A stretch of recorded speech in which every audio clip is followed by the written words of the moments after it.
आज यो 14औं पुस्तकालय दिवसको उपलक्ष्यमा यो 4वटा संस्था र एनआरईएनको सहयोगमा हामीले एउटा अन्तर्क्रिया यो विश्व एकदमै नयाँ किसिमको अन्तर्क्रिया कार्यक्रमको आयोजना गरिरहेको छौँ। अहिले रसायन सुरक्षा वातावरण र स्वास्थ्य विषयमा हामीले यो कार्यक्रमलाई अगाडि बढाइरहेको छौँ।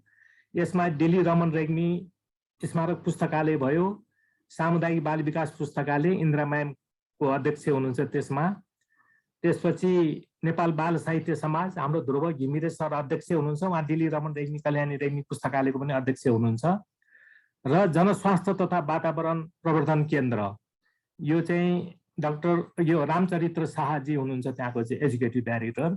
हामी यो 4वटा संस्था मिलेर गरेको छौँ र यसमा एनआरईएनको चाहिँ हाम्रो विशेष गरेर निराजन पराजुलीको धेरै यसमा सहयोग छ। हामीले यो कार्यक्रमलाई अगाडि बढाउँदैछौँ र यो वर्षको पुस्तकालय यो दिवसको नारा चाहिँ सबल समाजको आधार सार्वजनिक पुस्तकालयको विकास र विस्तार रहेको छ। र यो साल चाहिँ हामीले पुस्तकालय भन्दा पनि भिन्न प्रकारको एउटा रसायनबाट कसरी सुरक्षा गर्ने र वातावरण र स्वास्थ्य विषयमा हामीले यो कार्यक्रमलाई अगाडि बढाएको छु। विशेष गरेर रामचरित्र शाह यसको एकदम विज्ञ हुनुहुन्छ। उहाँको अलिकति म परिचय दिन्छु। उहाँको परिचय त धेरै लामो छ तर म अलिकति दिन्छु। उहाँले बिएससी चाहिँ फरेस्ट्री र एमएससी चाहिँ इन्भाइरोमेन्ट साइन्समा गर्नुभएको छ। एमएससी गर्दाखेरि उहाँले डिस्टिङसनमा यो बेङ्गलोर युनिभर्सिटीबाट गर्नुभएको हो। उहाँको 20 वर्षको चाहिँ अनुभव छ। सरकारी अफिसरमा भयो, एनजिओज आइएनजिओजमा उहाँले धेरै नै काम गर्नुभएको छ। र अहिले चाहिँ उहाँ 2006बाट चाहिँ उहाँले चाहिँ यो जनस्वास्थ्य तथा वातावरण प्रबन्धन केन्द्रको एजुकेटिभ डाइरेक्टर चाहिँ हुनुहुन्छ। उहाँले त्यो काम गरिरहनु भएको छ अहिले। र उहाँले चाहिँ यो Asia network for the right of occupational and environment victims यो चाहिँ 42वटा सदस्यहरू भएको 18वटा कन्ट्रिजहरूले भाग लिएको छ। त्यसकोमा पनि उहाँ कोअर्डिनेटर हुनुहुन्छ र उहाँले चाहिँ कोअर्डिनेट चाहिँ गरिरहनु भएको छ। र उहाँले स्थापना गर्नुभएको छ issue of chemical safety and toxic chemicals in Nepal भन्ने विषयमा उहाँले चाहिँ यो स्थापना गर्नुभएको छ। उहाँ धेरै धेरै संस्थाहरूसँग आबद्ध हुनुहुन्छ र उहाँले धेरै पुरस्कारहरू पनि पाउनु भएको छ। उहाँले सिल्भर जुबली स्कलरसिप अवार्ड यो भारतीय सरकारको तर्फबाट पाउनु भएको छ भने नेसनल अवार्ड यो honour with the national award 2011मा ग्रिल ट्रेडर्स एसोसिएसनबाट पनि पाउनु भएको छ। उहाँले यो युएन पब्स कन्भेन्सनमा चाहिँ पेन अवार्ड 2011 पनि पाउनु भएको छ, यो जेनेभा स्विजरल्यान्डको हो। त्यस्तै इन्भाइरोमेन्टल कन्जर्भेसन अवार्ड 2012मा पनि पाउनु भएको छ। त्यस्तै गरेर लास्टमा चाहिँ उहाँले WWF नेपाल कन्जर्भेसन अवार्ड 2020 पनि पाउनु भएको छ। विभिन्न उसबाट पाउनु भएको छ। उहाँ वैज्ञानिक पनि हुनुहुन्छ। उहाँले 100वटा चाहिँ रिसर्च आर्टिकलहरू पनि विभिन्न जर्नलहरूमा चाहिँ प्रकाशन गरिसक्नु भएको छ। उहाँको नेसनल इन्टरनेसनल एकदमै लिङ्केज छ। त्यसैले आज हामी विशेष गरेर उहाँलाई हामी सुन्छौँ एकछिनपछि। र आजको यस कार्यक्रमलाई छोटो हामीले जम्मा समय यसरी डिभाइड गरेको छौँ। यो स्वागत मन्तव्य, त्यसपछि हाम्रो यादव सरबाट यो पुस्तकालय दिवसको बारेमा, अनि लास्टमा हाम्रो डाक्टर ध्रुव घिमिरेबाट उहाँहरूलाई मैले 5-5 मिनट छुट्याएको छु भने 45 मिनट चाहिँ डाक्टर रामचरित्र शाहलाई, त्यसपछि हामीले 20-25 मिनट चाहिँ हामी यस्तो क्वेसन एन्सरमा पनि हामीले भाग लिन्छौँ। यसरी चाहिँ समय छुट्याएर हामीले अगाडि बढ्दैछौँ। त्यसैले अब ढिला नगरिकन म इन्द्रा म्यामलाई चाहिँ स्वागत मन्तव्य गरिदिनु हुन म हार्दिक अनुरोध गर्दछु। म्याम म्युटमा हुनुहुन्छ। म्याम म्युटमा।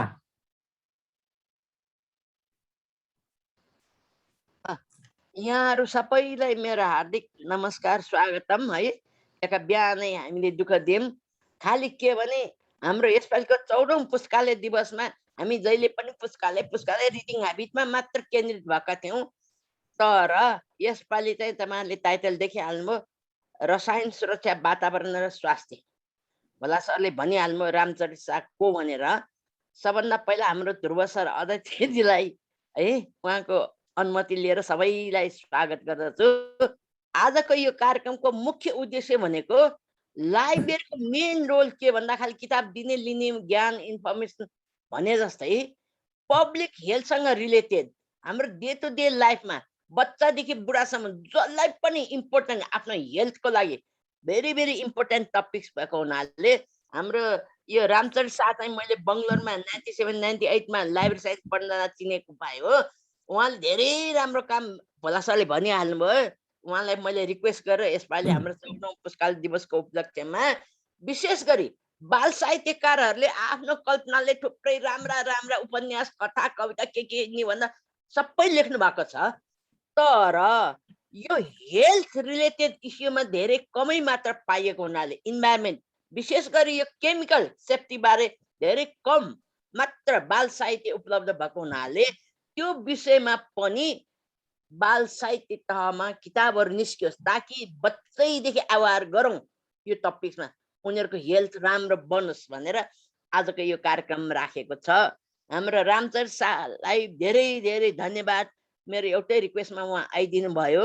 अरू सबै साथीभाइहरूलाई हामीले सर्कुलेट गरे अनुसार नोटिस गरे अनुसार सबैजना यहाँ जोइन गर्नुभयो। सबैलाई हार्दिक स्वागत गर्दै कार्यक्रम अगाडि बढ्न म सबैलाई निम्ता गर्छु। लाइब्रेरीको विषय भनेको भनिहाल्ने किताब दिने लिने मात्र होइन, पब्लिक हेल्थ रिलेटेड इन्फर्मेसन पनि दिने त्यतिकै इम्पोर्टेन्ट छ भनेर आजको कार्यक्रम राखिदिएको हो। ल सबैले ध्यान दिएर सुन्नु होला, आफूलाई लागेको क्वेसन पछि भन्नु होला। Thank you. ल स्वागत।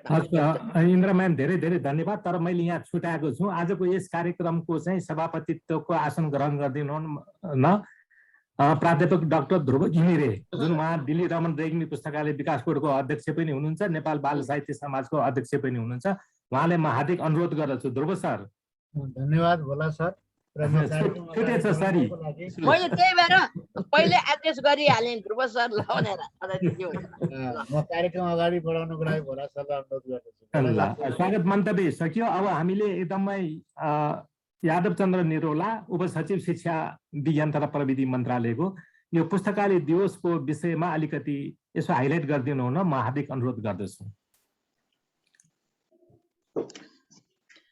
सबैजनालाई हार्दिक नमस्कार। यस कार्यक्रमका रसायन सुरक्षा, वातावरण र स्वास्थ्य विषयक यस परिसंवाद कार्यक्रमका अध्यक्ष, नेपाल बाल साहित्य समाजका अध्यक्ष तथा दिल्ली रमण कल्याणी रेग्मी स्मारक पुस्तकालयका अध्यक्ष ध्रुव घिमिरेज्यू, उपस्थित सम्पूर्ण महानुभावहरू, 14औं पुस्तकालय दिवसको उपलक्ष्यमा आयोजित यस कार्यक्रममा शिक्षा विज्ञान प्रविधि मन्त्रालय, पुस्तकालय समन्वय तथा अभिलेख शाखा साथै 14औं पुस्तकालय दिवस मूल समारोह समितिको सदस्य सचिवको नाताले यहाँहरू सबैलाई हार्दिक अभिवादन गर्न चाहन्छु। हामीले पुस्तकालय दिवस विभिन्न कार्यक्रमहरू गरेर विगतदेखि नै मनाइरहेका छौँ र यसपालि हामी 14औं पुस्तकालय दिवसमा आइपुग्दा विभिन्न गतिविधिहरू विभिन्न संस्थाले सञ्चालन गर्ने कुराहरू सचिवालयलाई जानकारी आइरहेका छन्। यही सिलसिलामा जुन आजको कार्यक्रमको आयोजना गर्नु भएको छ दिल्ली रमण कल्याणी रेग्मी स्मारक पुस्तकालय, सामुदायिक बाल विकास पुस्तकालय, नेपाल बाल साहित्य समाज, जनस्वास्थ्य तथा वातावरण प्रवर्धन केन्द्र NREN को संयुक्त आयोजनामा जुन कार्यक्रम भइरहेको छ, यसबाट एक खालको जनचेतना, रसायन भनौँ न, हाम्रो दैनिक स्वास्थ्यसँग सम्बन्धित कुरामा थुप्रै कुराहरू जानकारी हुने नै छन्। म यति कुरा सँगसँगै अब हामीले अरू गरेका गतिविधिहरूको बारेमा थोरै प्रकाश पार्ने अनुमति चाहन्छु। पुस्तकालय दिवस मूल समारोह समितिको चाहिँ शिक्षा विज्ञान तथा प्रविधि मन्त्रालयका सचिवज्यूको अध्यक्षतामा मूल समारोह समितिको गठन भएको छ। मूल समारोह समितिमा चाहिँ यसपटक गाउँपालिका महासङ्घ नेपाल, नेपाल नगरपालिका सङ्घ लगायतका विभिन्न सरकारवालाहरू, राष्ट्रिय पुस्तक तथा प्रकाशक तथा स्टेसनरी व्यवसायिक सङ्घ पनि हामीसँग समावेश हुनुहुन्छ। विगतमा हामीले त्यो संस्थाहरू त्यति जोडिन आउनु भएको थिएन, यसपालि जोडिनु भएको छ। साथसाथै हामीले 7वटै प्रदेशमा र 753वटै स्थानीय निकायमा पुस्तकालय दिवस चाहिँ आफ्नो ठाउँबाट भव्य रूपमा मनाउनका लागि प्रदेश सरकारलाई को मुख्यमन्त्री कार्यालयलाई शिक्षा विज्ञान प्रविधि मन्त्रालयले यहाँको हाम्रो प्रधानमन्त्री तथा मन्त्री परिषदको कार्यालय मार्फत पत्रचार गरेका छौँ र त्यसको जानकारी सचिवालयलाई प्राप्त भएको छ। त्यसै गरी सङ्घीय मामिला तथा स्थानीय विकास मन्त्रालय मार्फत 753वटै स्थानीय निकायमा पुस्तकालय दिवस मनाउनका लागि पनि पत्रचार भएको छ। यसले हामीलाई 753वटै स्थानीय निकाय र प्रदेश सरकारले पनि पुस्तकालय दिवस केही न केही कार्यक्रमहरू गरेर मनाउनुहुन्छ, त्यो एउटा कुरा भयो। सँगसँगै पुस्तकालय दिवसको अवसरमा हामीले 5औं पुस्तकालय दिवसदेखि निरन्तर रूपमा पुस्तकालय दिवस स्मारिका प्रकाशन गरिरहेका छौँ। यसपटक चाहिँ पुस्तकालय दिवस स्मारिका विगतको भन्दा अलिकति फरक, पुस्तकालयको त छँदैछ, पुस्तकालय भन्दा बाहिरका केही अनुभवहरू र विभिन्न पुस्तकालयका परिचयहरू पनि समावेश गरेर प्रकाशन गर्दैछौँ। करिब करिब 250 देखि पेज भन्दा माथिको स्मारिका प्रकाशन हुँदैछ। लगभग 200 पेज जति चाहिँ अन्तिम अवस्थामा पुगिसकेको छ र प्रेसमा पठाइसकिएको छ लगभग। बाँकी रहेको केही कुराहरू आजसम्ममा सकिन्छ होला र लेख रचनाहरू विगतको भन्दा अलि बढी 50 भन्दा बढी आएका छन्। 50 देखि 60 को हाराहारीको बिचमा लेख रचनाहरू हुन्छन् र त्यसमा विभिन्न व्यक्तित्वहरूका लेख रचनाहरू समावेश गरिएको छ। साथै पुस्तकालय दिवसको अवसरमा हामीले विगतदेखि नै नेपालको पुस्तकालय विकासमा निरन्तर रूपमा लागिरहने पुस्तकालय अभियन्ता, पुस्तकालय कर्मी अनि पुस्तकालयहरूलाई सम्मानित गरेका छौँ र यस वर्ष पनि विभिन्न पुस्तकालय अभियन्ताहरूको बारेमा पुस्तक सचिवालयलाई जानकारी आएको छ। हामी केही दिनमै यो हप्ताभित्रमा नै त्यसको पुस्तकालयको सम्मान तथा प्रकाशन उपसमितिको बेग्लै बैठकबाट त्यसलाई पनि हामी चाहिँ त्यो अवार्ड कसलाई गर्ने भनेर एक खालको टुङ्गो लगाउनेछौँ। सँगसँगै अरू विभिन्न निकाय जस्तै त्रिभुवन विश्वविद्यालय पुस्तकालय तथा सूचना विज्ञान केन्द्रीय विभागले केही कार्यक्रम गरिसकेको छ। अरू तुलसाले कार्यक्रम चाहिँ भाद्रको 11 गतेको कुनै समयमा गर्ने भनेको छ। त्यस्तै प्राथमिक स्वास्थ्य सेवा स्रोत केन्द्रले पनि पुस्तकालय दिवसको अवसरमा विशेष गरी कोभिड-19 सँग जोडेर स्वास्थ्य सरकारसँग सम्बन्धित विषयहरूको बारेमा छलफल गर्ने भनेको छ। त्यस्तै इन्दिरा म्याडमहरूको संलग्नतामा नेवा दे दबुबाट पनि केही कार्यक्रमहरू सञ्चालन गर्ने कुराहरू भएको छ। यसै गरी रिड नेपालले पनि पुस्तकालय दिवसको अवसरमा कार्यक्रमहरू सञ्चालन गर्दैछ। यसरी विभिन्न निकायहरूबाट पुस्तकालयसँग सम्बन्धित विशेष गरी पठन संस्कृतिको विकास र विस्तार लगायतका अध्ययन संस्कृतिसँग जोडिएका विभिन्न विषयहरूको बारेमा पुस्तकालय दिवसको अवसरमा छलफलहरू गर्ने, त्यसलाई गर्ने साथसाथै एउटा परिसंवाद कार्यक्रम सञ्चालन गर्नका लागि विभिन्न टेलिभिजन च्यानलहरूमा पनि कुराहरू भइरहेको छ। सम्भवतः हामीले त्यो बोल्ने व्यक्तिहरूको बारेमा एउटा लिस्ट बनाएर त्यसलाई चाहिँ गर्नु पर्ने भएको छ र कसले कुन कुराहरू सेयर गर्ने र विभिन्न टेलिभिजनहरूले चासो देखाउनु भएको छ, ब्रोडसिटहरूले चासो देखाउनु भएको छ। हामी यो हप्ताभित्रैमा पुस्तकालयका गतिविधिहरू यी भएका सबैले समातेर एउटा सानो प्रेस कन्फरेन्स पनि आयोजना गर्छौँ होला। अहिलेसम्म भएका गतिविधिहरूलाई छोटो रूपमा मैले यति कुराहरू राखेँ र अरू केही कुराहरू भयो भने अगाडि बढ्ने अनुमति अगाडि पछाडि पनि कुराहरू गर्ने भन्दै अहिलेको लागि चाहिँ मेरा कुराहरू यति नै राखेर यो कार्यक्रमको आयोजना गर्नुभयो। आयोजकलाई हार्दिक धन्यवाद सचिवालयको तर्फबाट भन्दै बिदा हुन्छु। धन्यवाद, नमस्कार। होला सर आइपुग्नु भएको छ। होला सरको एकाएक लाइन गएछ, त्यसले गर्दाखेरि त्यसको सूचना उहाँले मलाई प्रवाह गर्नुभएको थियो र उहाँले निर्धारण गरेकै सेड्युल अनुसार अब म रामचन्द्र शाह सरलाई आफ्नो प्रस्तुति अगाडि बढाइदिन हुनका लागि अनुरोध गर्दछु। रामचन्द्र शाह सर। सरको माइक्रोफोन म्युट छ, अनम्युट गरेर बोल्नु भयो हुन्थ्यो Ramcharit sir.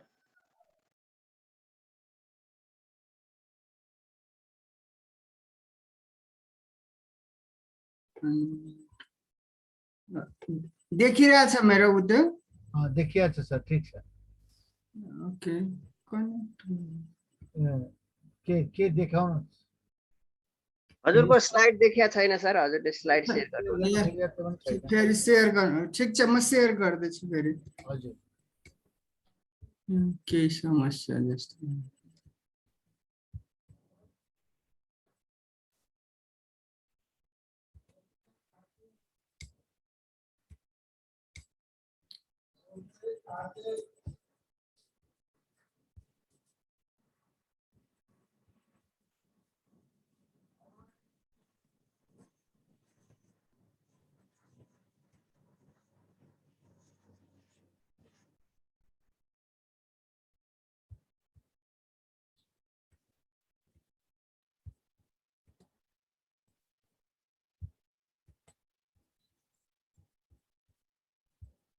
Stops okay already share छ त जस्तो आयो अब सरले खोल्नु भयो हुन्छ सर स्लाइडको उसमा पुग्नुभयो अब स्लाइड ओपन गरेर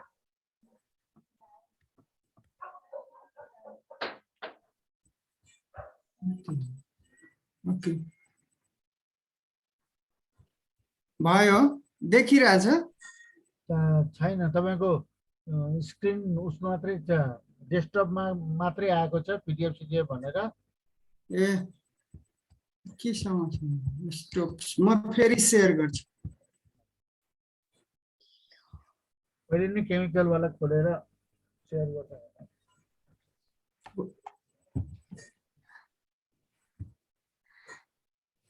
हजुर आयो एकैछिनमा फेरि अर्को सेयर गर्छु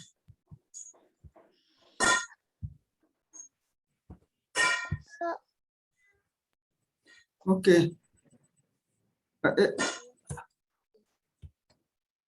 देखिन्छ हैन स्क्रिनमा हजुर देखिएछ सर ओके धन्यवाद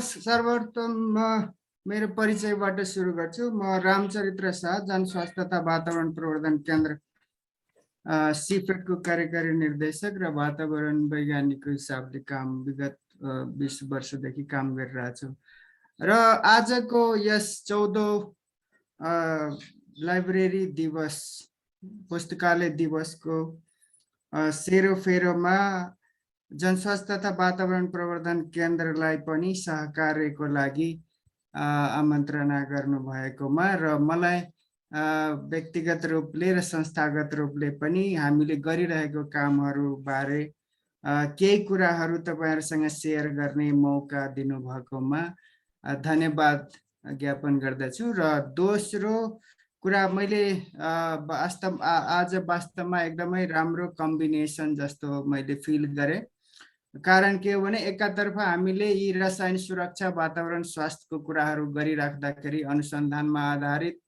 क्याम्पेनहरू गरिराख्दाखेरि पैरवीहरू गरिराख्दाखेरि स्वास्थ्यसँग शिक्षासँग सिधै सरोकार राख्छ वातावरणसँग सिधै सरोकार राख्ने र ती विषयवस्तुहरूलाई एकातर्फ विभिन्न लेभलका शैक्षिक प्रोग्रामहरूको पाठ्यक्रममा विधिवत तरिकाले फर्मल वेमा चाहिँ समावेश गर्दै जानुपर्छ भनेर एउटा निवेदन गर्दछु र त्यो सँगसँगै आजको यो जमघट जुन छ बौद्धिक वर्गहरू खास गरी पुस्तकालय बाल साहित्यसँग सम्बन्धित जुन इन्द्र दिदीले अलरेडी प्रश्न पारिसक्नुभयो उहाँहरूलाई पनि र उहाँहरूले भोलिको दिनमा लेख्ने कविता कथामा यो बालबालिकाको स्वास्थ्य बचाउने हिसाबले पनि रसायन सुरक्षा वातावरण र स्वास्थ्यका विषयवस्तुहरू पनि समावेश गरिदिनुहुन्छ भनेर यी दुईटा निवेदनको साथ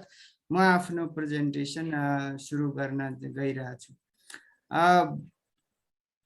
यो पहिलो स्लाइड हो हाम्रो संस्थाको परिचय हुन त दिइसक्नु भएको छ। हामी विधिवत 2061 साल सन् 2004 मा लिगली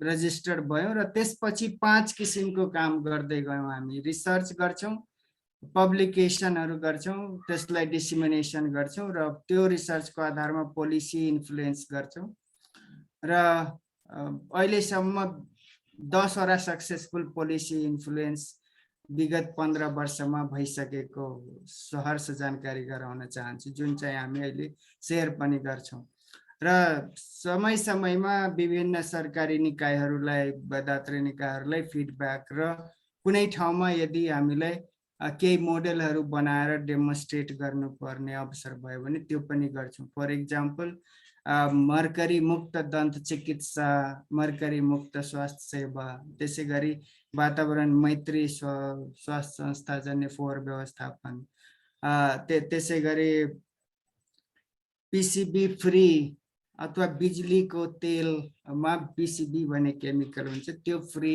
मेटल फेब्रिकेसनहरूका मोडेल बनाइदिएको छु। र यी सबै कामहरू गरिराख्दाखेरि विभिन्न राष्ट्रिय अन्तर्राष्ट्रिय लिङ्केजहरू डेभलप भएको छ, जुन चाहिँ नेटवर्कहरू वातावरण र स्वास्थ्य रसायन सुरक्षामा ग्लोबल स्केलमा काम गरिरहेछ। उहाँहरूको एक्टिभ मेम्बर पनि संस्थागत रूपले र व्यक्तिगत रूपले म प्राप्त भएको छ।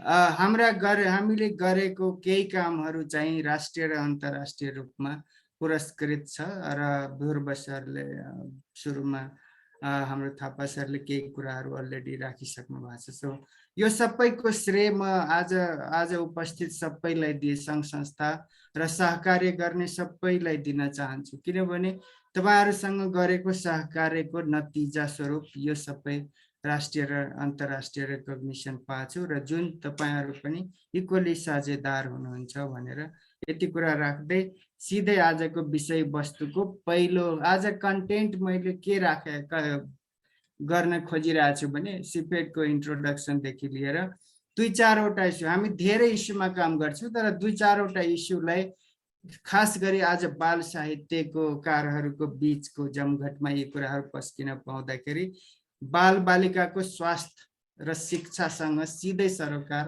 हाम्रो शिक्षाको मन्त्रालयको पनि सरको उपस्थितिले मलाई एकदमै हौसला प्रदान गरेको छ र मेरो एउटा उद्देश्य चाहिँ यी कुराहरू, यी विषयवस्तुहरू शिक्षामा हरेक स्तरमा चाहिँ करिकुलममा नै, पाठ्यक्रममा नै समावेश हुनुपर्छ, हुँदै जानुपर्छ भनेर मान्यताका साथ म आफ्नो प्रस्तुतिहरू केही जसरी ब्लेड पेन्ट, चिल्ड्रेन टोय, बालबालिकाको खेलौना, त्यसै गरी बेबी पाउडर, कस्मेटिक्स, जहाँ बालबालिका र महिला पुरुषहरू बढी अथवा जनरल पब्लिक धेरै यसबाट एक्सपोज भइरहेछ, ती कुरा विषयवस्तुहरूको बारेमा कुरा गर्छौँ र यसमा मैले हरेक चिजमा चाहिँ लोकल नेसनलदेखि ग्लोबल लिङ्केजका आयामहरू प्रस्तुत गर्ने प्रयास गर्छौँ र सिधै आजको विषयवस्तुलाई अझै बढी महत्त्वका साथ किन पनि हेरिएको छ भने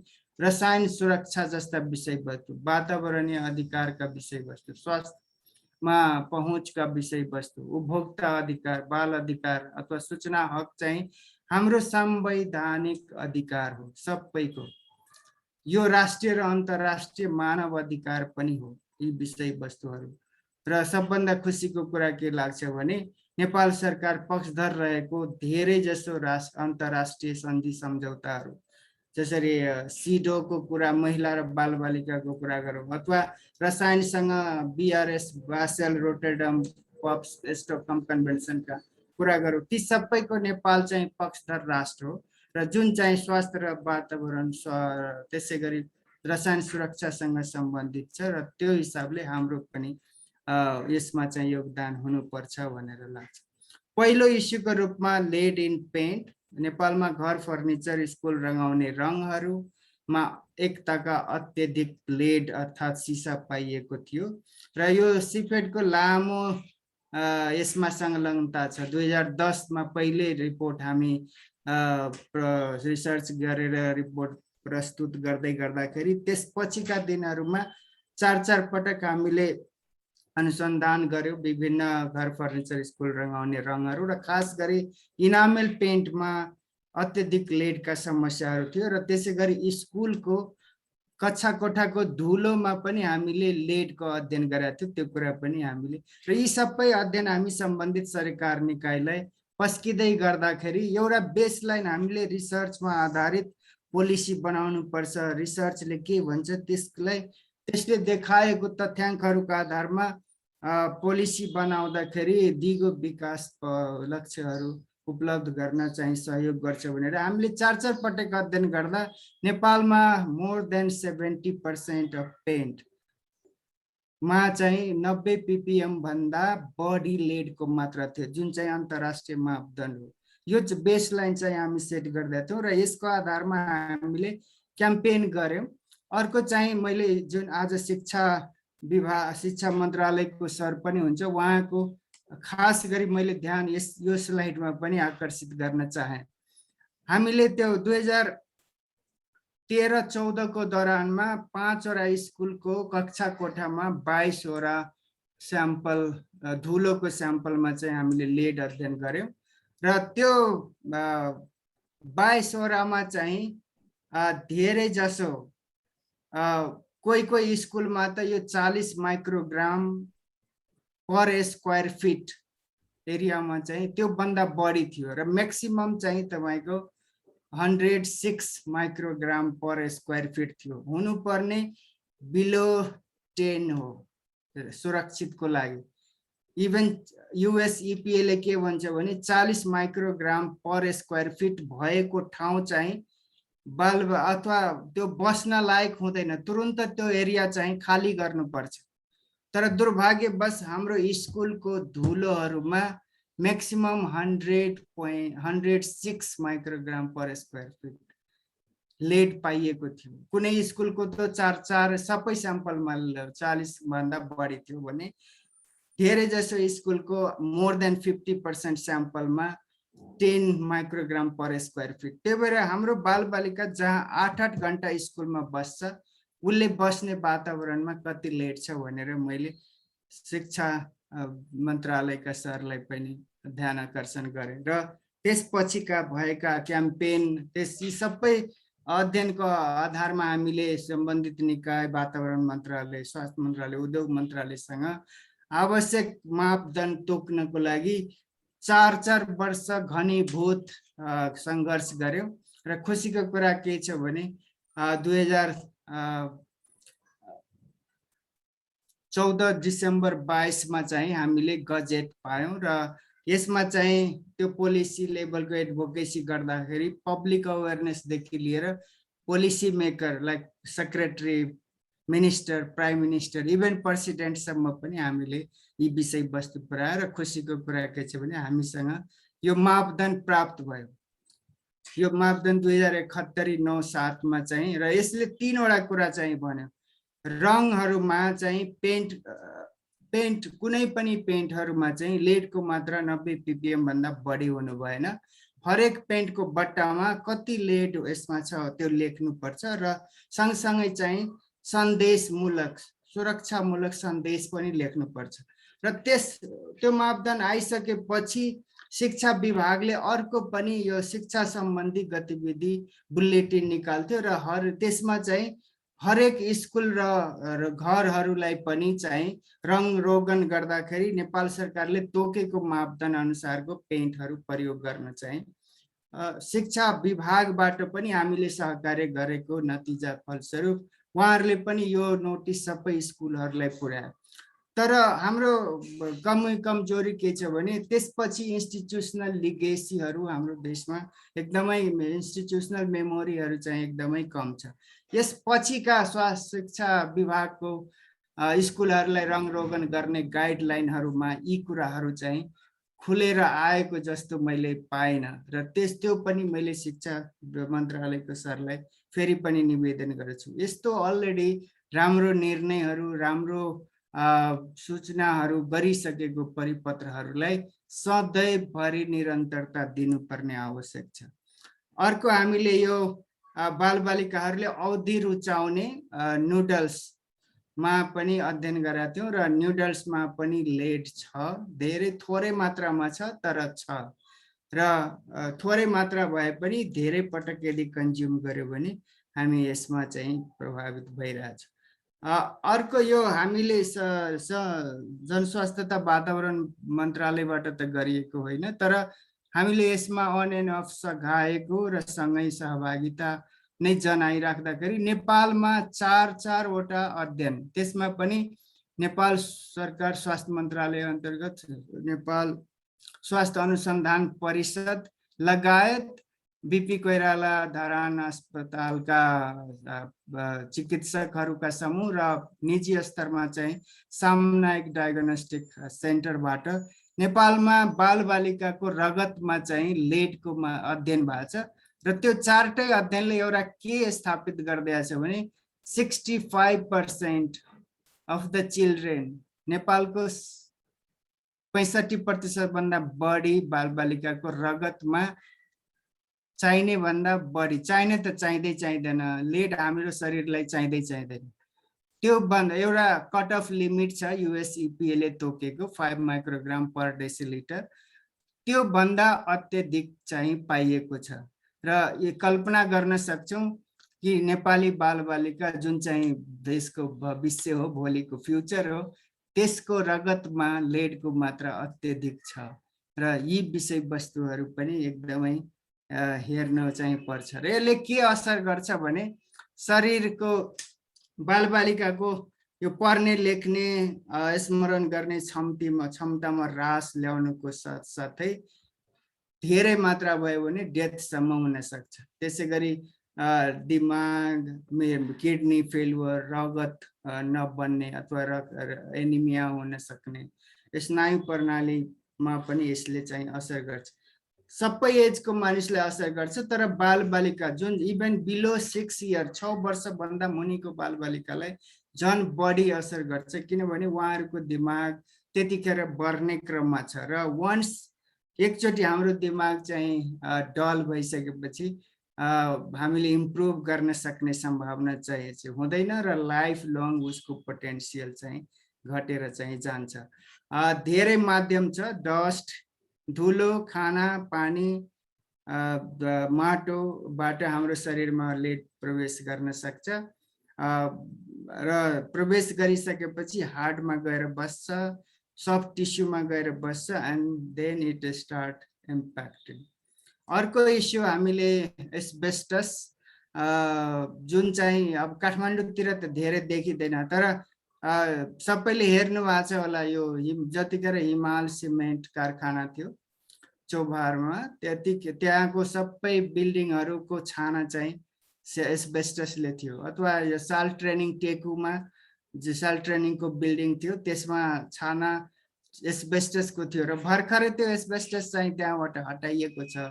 त्यो चाहिँ सबै प्रकारको एस्बेस्टस चाहिँ मानव जातिलाई क्यान्सर लगाउन सक्छ र जुन कुरा चाहिँ नेपालमा पाइरहेको अवस्था चाहिँ थियो पहिले र त्यसपछि एकताका हामीले यो स्वास्थ्य मन्त्रालयको अगाडि माइती घर मण्डला, सायद हामी सबैले एक काठमाडौँवासी अथवा काठमाडौँमा बस्ने बाहिरबाट आउने व्यक्ति त्यो माइती घर मण्डला पास गरेकै हुनुपर्छ र त्यो माइती घर मण्डलादेखि बानेश्वरसम्म रोड एक्सपेन्सन हुँदै गर्दाखेरि त्यहाँ कहाँबाट यो 2 ट्रक 3 ट्रक एस्बेस्टस जन्ने फोहोर चाहिँ ल्याएर त्यो बाटोमा ओछ्याउनलाई तयार पारेको थियो र त्यसपछि हामीले त्यो कुरा चाहिँ उठायौं र यतिसम्म भन्यो कि स्वास्थ्य मन्त्र जुन चाहिँ वस्तु मानव जातिको लागि क्यान्सर निम्त्याउने पहिचान भइसकेको कुरा चाहिँ अलरेडी त्यहाँ डम्प भइरहेको छ भनेर,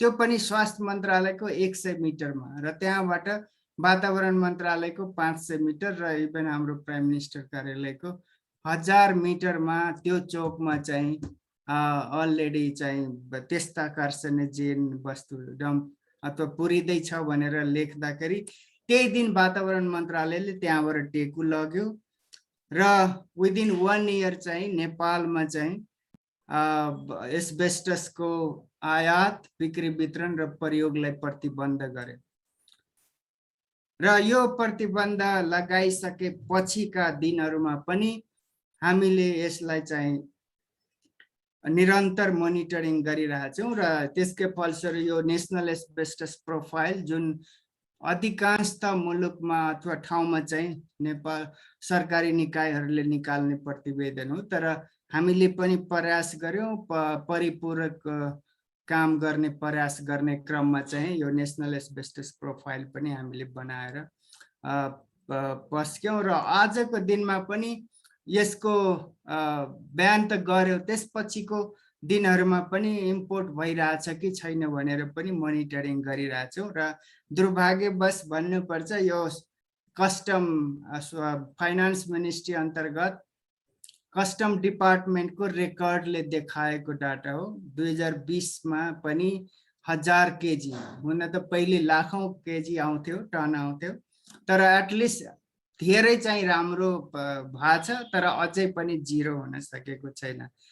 यस सम्बन्धी धेरै हामीले ठाउँमा गएर जनचेतनाहरू जगायौँ।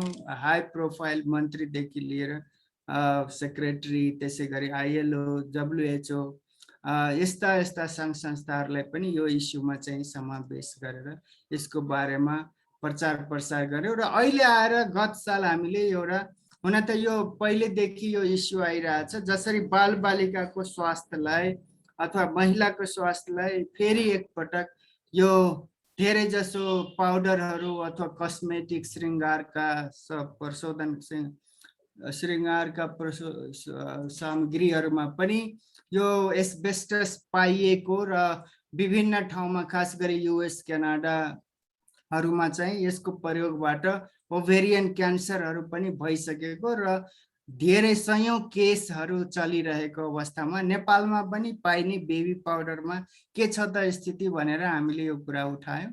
र त्यो कुरा उठाइराख्दाखेरि वाणिज्य विभागले बेबी पाउडरहरूको स्याम्पल कलेक्ट गरेर कस्टम डिपार्टमेन्टको ल्याबोरेटरीमा चाहिँ पठाएको, तर त्यो रिजल्ट अझै पनि हामीलाई प्राप्त अथवा पब्लिकलाई प्राप्त हुन सकेको छैन। आशा चाहिँ चाँडै हुन्छ र यसले चाहिँ निम्त्याउने असर चाहिँ एकदमै भयावह छ।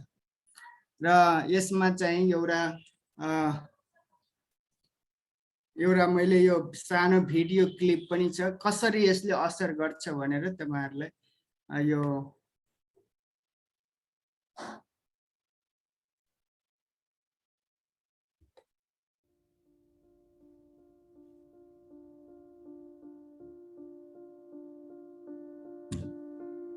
Talcum powder, more commonly known as baby powder, is made from a combination of cornstarch and a clay mineral called talc. Talc may contain asbestos as a contaminant.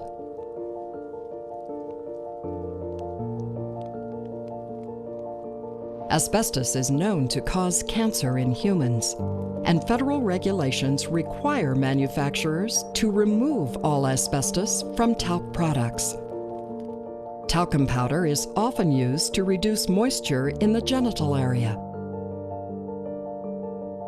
When applied to this area, the powder, along with the asbestos, can travel into the reproductive organs. The particles migrate into the uterus, the fallopian tubes, and settle on the ovaries. With continuous use over time, the ovaries are exposed to more and more asbestos.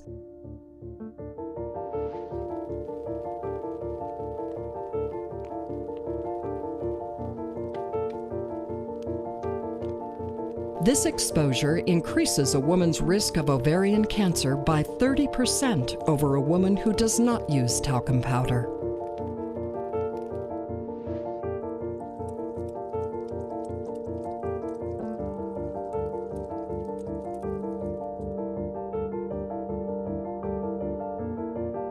Ovarian cancer usually grows without symptoms, and when detected, may have already spread to other parts of the body.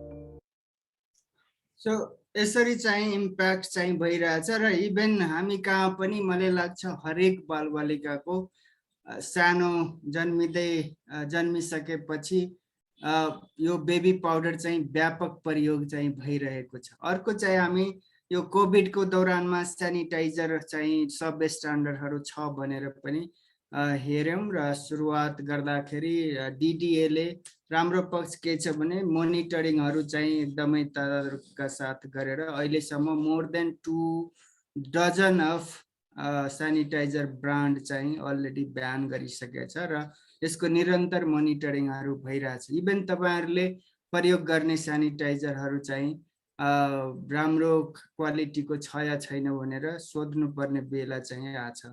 एकताका misuse भएका घटनाहरू यो पुरै जिउभरि छर्ने अथवा यो बच्चालाई पुरै जिउभरि यो सेनिटाइजर छरेर डिसइन्फेक्टेन्ट छरेर त्यो एकदमै एक्सपोजर लेभल बढाइएको अवस्था थियो र यो चाहिँ मेरो विचारले अज्ञानतावश चाहिँ त्यहाँ भएको थियो। यस्तो गरिनु हुँदैन भनेर हो। सबभन्दा अर्को महत्त्वपूर्ण चाहिँ हरेक स्कुलमा हरेक पुस्तकालयमा अचेल बालबालिकालाई खेल्ने ठाउँ पनि बनाएको हुन्छ। इभन हरेक रेस्टुरेन्टमा र त्यो खेल्ने ठाउँमा पाइने खेलौनाहरूमा के छ त रसायनको अवस्था भनेर पनि हामीले अध्ययन गर्यौं र दुईचोटि अध्ययन गर्यौं। यो 2013 मा 100 वटा खेलौनामा अध्ययन गर्दा 54% मा चाहिँ विभिन्न केमिकल थियो र त्यो मध्ये चाहिँ 28% मा लेड थियो, 1% मा मर्करी थियो, पारो भन्छ त्यसलाई, त्यसैगरी 9% मा क्याडमियम, 40% मा ब्रोमिन र 14% मा क्रोमियम र यो सबै गह्रङ्गो धातु हो, घातक रसायनहरू हो। यसको असर चाहिँ एकदमै अहिले म एउटा अर्को सानो भिडियो देखाउँछु, त्यसमा सरहरूले हेर्न सक्नुहुन्छ। अर्को अध्ययन हामीले 2018-19 तिर गर्यौं र फेरि एकपटक केमिकलहरू चाहिँ नेपालमा पाइने खेलौनाहरूमा अझै पनि व्यापक चाहिँ छ भनेर प्रस्ट्याइसकेको छ। अर्को एउटा निवेदन गरौँ, नेपाल चाहिँ CRC भन्छ, child convention of child right, त्यसको चाहिँ मोर देन 30 इयर भइसक्यो। 1990 मा भनेपछि 30 इयर भइसकेको छ र त्यसको नेपाल पक्षधर राष्ट्र हो 30 वर्षभन्दा बढी समयदेखि र दुर्भाग्यवश आजको दिनमा पनि नेपाली बालबालिकाको हातमा टक्सिक खेलौना चाहिँ पुगिरहेको छ। त्यति मात्रै हेभी मेटल्स मात्रै पाइरहेको छैन, थ्यालेट्स भन्छ अर्को केमिकल जुन चाहिँ इन्डोक्राइन डिस्टर्बिङ केमिकल्स हाम्रो भित्रको विभिन्न प्रणालीहरूलाई डिस्टर्ब गर्ने अथवा यो त्यसलाई चाहिँ त्यसको फङ्सनलाई चाहिँ यसले चाहिँ जस्तो रिप्रोडक्टिभ सिस्टम भयो, पाचन प्रणाली भयो, त्यस्तोहरूमा सिधै असर गर्ने केमिकल थ्यालेट्स पनि पाइरहेछ। तपाईहरुले यो पजल धेरै जसो स्कुलहरुमा लाइब्रेरीहरुमा यदि चाइल्ड सेक्सन छ भने यो पनि पाउनुहुन्छ। अब पजल दिनुको अर्थ बालबालिकाको बुद्धि चाहिँ तीक्ष्ण पार्नलाई चाहिँ कतिको छिटो मिलाउन सक्छ भनेर दिन्छौँ हामी। तर नेपालमा पाइने यस्ता पजलहरुमा चाहिँ अर्को पप्स जुन चाहिँ दीर्घायु प्रदूषक छ, पेन्टा डिबिडी, ओक्टा बिडी एकदमै अत्यधिक मात्रामा पाइन्छ र त्यो पाइनुको अर्थ के हो भने यी खेलौनाहरू चाहिँ रिसाइकल मेटेरियलबाट पहिले अर्कै प्लास्टिक, त्यो प्लास्टिक चाहिँ अर्कै कुराको लागि प्रयोग भएको थियो, त्यो काम नलागेपछि रिसाइकल गरेर त्यसबाट बनेपछि यो चाहिँ केमिकल चाहिँ फ्लेम रिटार्डेन्ट हो। त्यो यसमा चाहिँ दोस्रो लेभलको प्रोडक्टमा आइपुग्यो र त्यो चाहिँ हाम्रो बालबालिकाको हातमा पुगिरहेछ। यी सबैको आधारमा हामीले चुप लाएर बसेको चाहिँ छैन। 2013 देखि जुन हामीले पहिलो अध्ययन गर्यौं, प्रेस विज्ञप्तिमा प्रेस कन्फरेन्स मार्फत रिलिज गर्यौं, त्यसपछि प्रधानमन्त्री कार्यालयको ध्यान आकर्षण भयो, तुरन्त मिटिङ डाकेर 6 वटा मन्त्रालयलाई विभिन्न कुरा गर्नलाई इन्क्लुडिङ मापदण्ड तोक्नलाई समेत, इभन शिक्षा मन्त्रालयलाई पनि यसको बारेमा व्यापक जनचेतना जगाउन र करिकुलमहरुमा समावेश गर्ने यस्ता विषयहरू भनेर शिक्षा मन्त्रालयको नाउँमा पनि प्राइम मिनिस्टर अफिसबाट निर्णय चाहिँ गरेर त्यहाँ आदेश भएको थियो र फलस्वरूप चाहिँ हामीले 2013 मा 14 मा पाउनु पर्ने स्ट्यान्डर्ड 2017 मा चाहिँ पायौं। वातावरण मन्त्रालयले 3 वर्षपछि गएर स्ट्यान्डर्ड त बनायो, तर बन्ने बित्तिकै फेरि चाहिँ यो निजी निकायहरू, निजी संस्थाहरू, निजी व्यापारीहरूले नेपाल सरकारमाथि फेरि प्रेसराइज गर्यो र त्यो बालबालिकाको स्वास्थ्यको लागि, बालबालिकाको भविष्यको लागि बनाइएको बालबालिकाको खेलौनाको मापदण्डलाई किल गर्यो। जसरी इन्डियाको प्रेसरमा हरेक नेपालमा आयात हुने हरेक किसिमको तरकारी र फलफुलमा विषादीको परीक्षण गर्ने जुन अघिल्लो सरकारको जुन स्वास्थ्य मैत्री निर्णय थियो त्यसलाई चाहिँ हामी सबैलाई ज्ञात छ कहाँबाट कसको प्रेसरमा चाहिँ त्यो किल गर्यो र त्यो स्थिति नै यो खेलौनाको मापदण्डहरूलाई बनाइयो। तथापि फेरि पनि हामी संस्थागत रूपले चाहिँ यो महिला मन्त्रालय महिला तथा बालबालिका मन्त्रालयलाई चाहिँ पहल गरिराख्दाखेरि भर्खरै यो नेपाल नापतोल तथा गुणस्तर विभागलाई चाहिँ यो तोक्ने चाहिँ फेरि प्रयास भइरहेछ। यही क्रममा चाहिँ यो राष्ट्रिय बाल अधिकार परिषद छ, नेसनल चाइल्ड राइट कमिसन, र त्यसमा पनि पहल गरिराख्दाखेरि कमिसनको भनाइअनुसार हामीले मापदण्ड चाहिँ तोक्दैनौँ। यदि उहाँहरूको टिओआरमा मापदण्ड तोक्ने छैन भने यस्ता कुराहरू समावेश चाहिँ गर्नुपर्ने आवश्यक भइसकेको छ र बालबालिकाकै अधिकारको लागि बनेको काउन्सिलमा चाहिँ बालबालिकाकै स्वास्थ्य र वातावरणलाई असर पार्ने कुराहरूलाई एड्रेस गर्ने नगर्न सक्ने प्रोभिजन राखिनु चाहिँ धेरै लामो समयसम्म राम्रो हुँदैन। अहिले आएर इभेन यो फेडरेसन अफ ह्यान्डिक्राफ्ट एसोसिएसन हिजो मात्रै उहाँहरूले पनि केही गर्ने प्रयास चाहिँ गरिराख्नु भएको छ। यो अस्ट्रेलियामा यो रिमोट कन्ट्रोलबाट गाडीहरू चलाउने खेलौना हुन्छ, इभेन त्यसमा एस्बेस्टस पाइएको छ र मार्केटबाट रिकल गरिएको छ। आशा छ नेपालमा पनि यस्ता गतिविधिहरू सम्बन्धित निकायहरूबाट हुन्छ। अर्को चाहिँ जसरी बालबालिकाको असर त मैले कुरा गरेँ, अब चाहिँ इभेन आमा कति सुरक्षित छ अथवा बुवा कति सुरक्षित छ यो रसायन सुरक्षाको हिसाबले हेर्दाखेरि हामीले यो कस्मेटिक्समा पनि हामीले अध्ययन गऱ्यौँ र नेपालमा पहिलो पटक हामीले अध्ययन गरेर यो रिपोर्टहरू रिलिज त्यतिकै तत्कालीन चाहिँ वातावरण मन्त्रालयको सचिव हुनुहुन्छ उहाँले नै रिलिज गरिराख्नु भएको यो दृश्य हो। र लिपस्टिकमा हामीले 8 ब्रान्डकोमा हेर्दाखेरि सबैमा चाहिँ बडी लेड पाइएको थियो, यतिसम्म कि 1450 गुणासम्म बढी पाइएको थियो। त्यसै गरी स्किन व्हाइटनिङ क्रिममा चाहिँ मर्करी अर्थात् पारो पाइएको थियो र यी सबै रिजल्ट सम्बन्धित निकायहरूसँग सेयर गर्दै त्यसै गरी यो सुन त होइन, सुन जस्तो सुनभन्दा कम होइन भनेर आर्टिफिसियल ज्वेलरीहरू ट्रिङ्केटहरू यो नक्कली गरगहनाहरू जलप लगाएको गरगहनाहरूमा चाहिँ अत्यधिक लेड पाइएको थियो र यी सबै रिजल्टहरू र सरकारी निकायहरूलाई इभेन विभिन्न माध्यमबाट इभेन पत्र पत्रिकाको माध्यमबाट पनि यो कुरा चाहिँ हामीले पुर्याइराख्दाखेरि एकताका हाम्रो राम्रो कस्तो थियो भने हाम्रो प्रेसिडेन्ट पनि महामहिम महिला हुनुहुन्छ, त्यसै गरी स्वास्थ्य सचिव पनि महिला हुनुहुन्थ्यो, इभेन महिला तथा बालबालिकाको मन्त्री पनि महिला हुनुहुन्थ्यो र त्यतिखेर यो लेखिएको more than 50% of Nepali population चाहिँ महिला छ,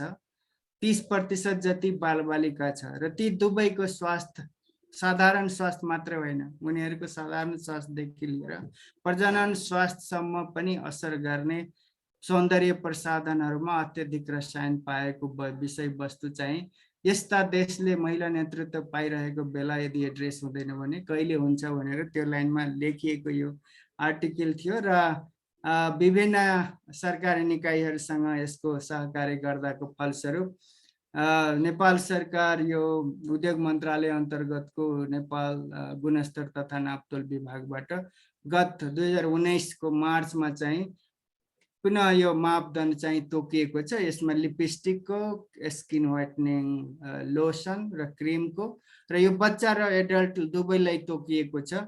अझै पनि यो भलन्टियर हो र यसलाई चाहिँ म्यान्डेटरी बनाउनु पर्छ र इभेन यहाँ उपस्थित सरकारी निकायहरूका प्रतिनिधित्वहरूले यस्ता अलरेडी भइसकेको कुराहरूलाई यसलाई चाहिँ अब म्यान्डेटरी गर्नेतर्फ चाहिँ पनि र यसको प्रभावकारी कार्यान्वयन गर्नेतर्फ पनि अग्रसर हुनुपर्छ जस्तो लाग्छ।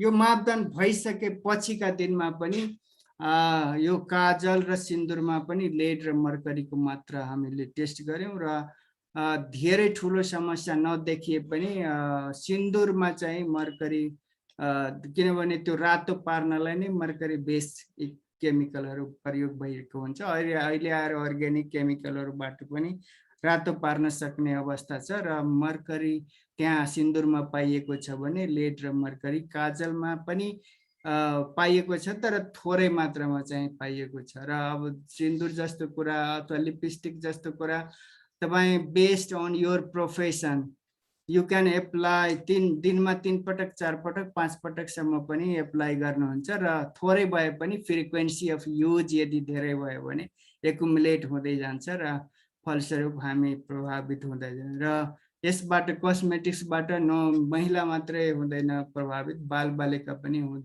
मात्रै हुँदैन, इभन पुरुष पार्टनर पनि त्यतिकै प्रभावित भइराखेको हुन्छ। सो अर्को यो नेपालमा इभन मेडिसिनमा को अवस्थाहरू पनि हामीले कल्पना पनि गर्न सक्दैनौँ कि मेडिसिन चाहिँ टक्सिक केमिकलको स्रोत हाम्रो देश हाम्रो शरीरको लागि हुन सक्छ भनेर हामीले कल्पना गर्न सकिरहेको हुँदैनौँ। तर नेपालमा पाइने कतिपय औषधिहरूमा पनि खास गरी आयुर्वेदिक औषधिहरूमा पनि धेरै मात्रामा लेड पाइएको थियो र लेडबाट इभन प्रभावित व्यक्ति नै फेला परिसकेपछि यो अध्ययन भएको हो। सो एकातर्फ हामीले आमाको स्वास्थ्य बुवाको स्वास्थ्य नै यदि एफेक्टेड भइरहेछ भने त्यसबाट जन्मिने आउँदो पिढीहरू चाहिँ को स्वास्थ्य before born already pre polluted बेबीहरू चाहिँ बर्थ भइरहेछ। त्यो सँगसँगै चाहिँ इन्फर्टिलिटीका इस्युहरू यो नपुंसकताका इस्युहरू चाहिँ एकदमै बढ्दो क्रममा छ।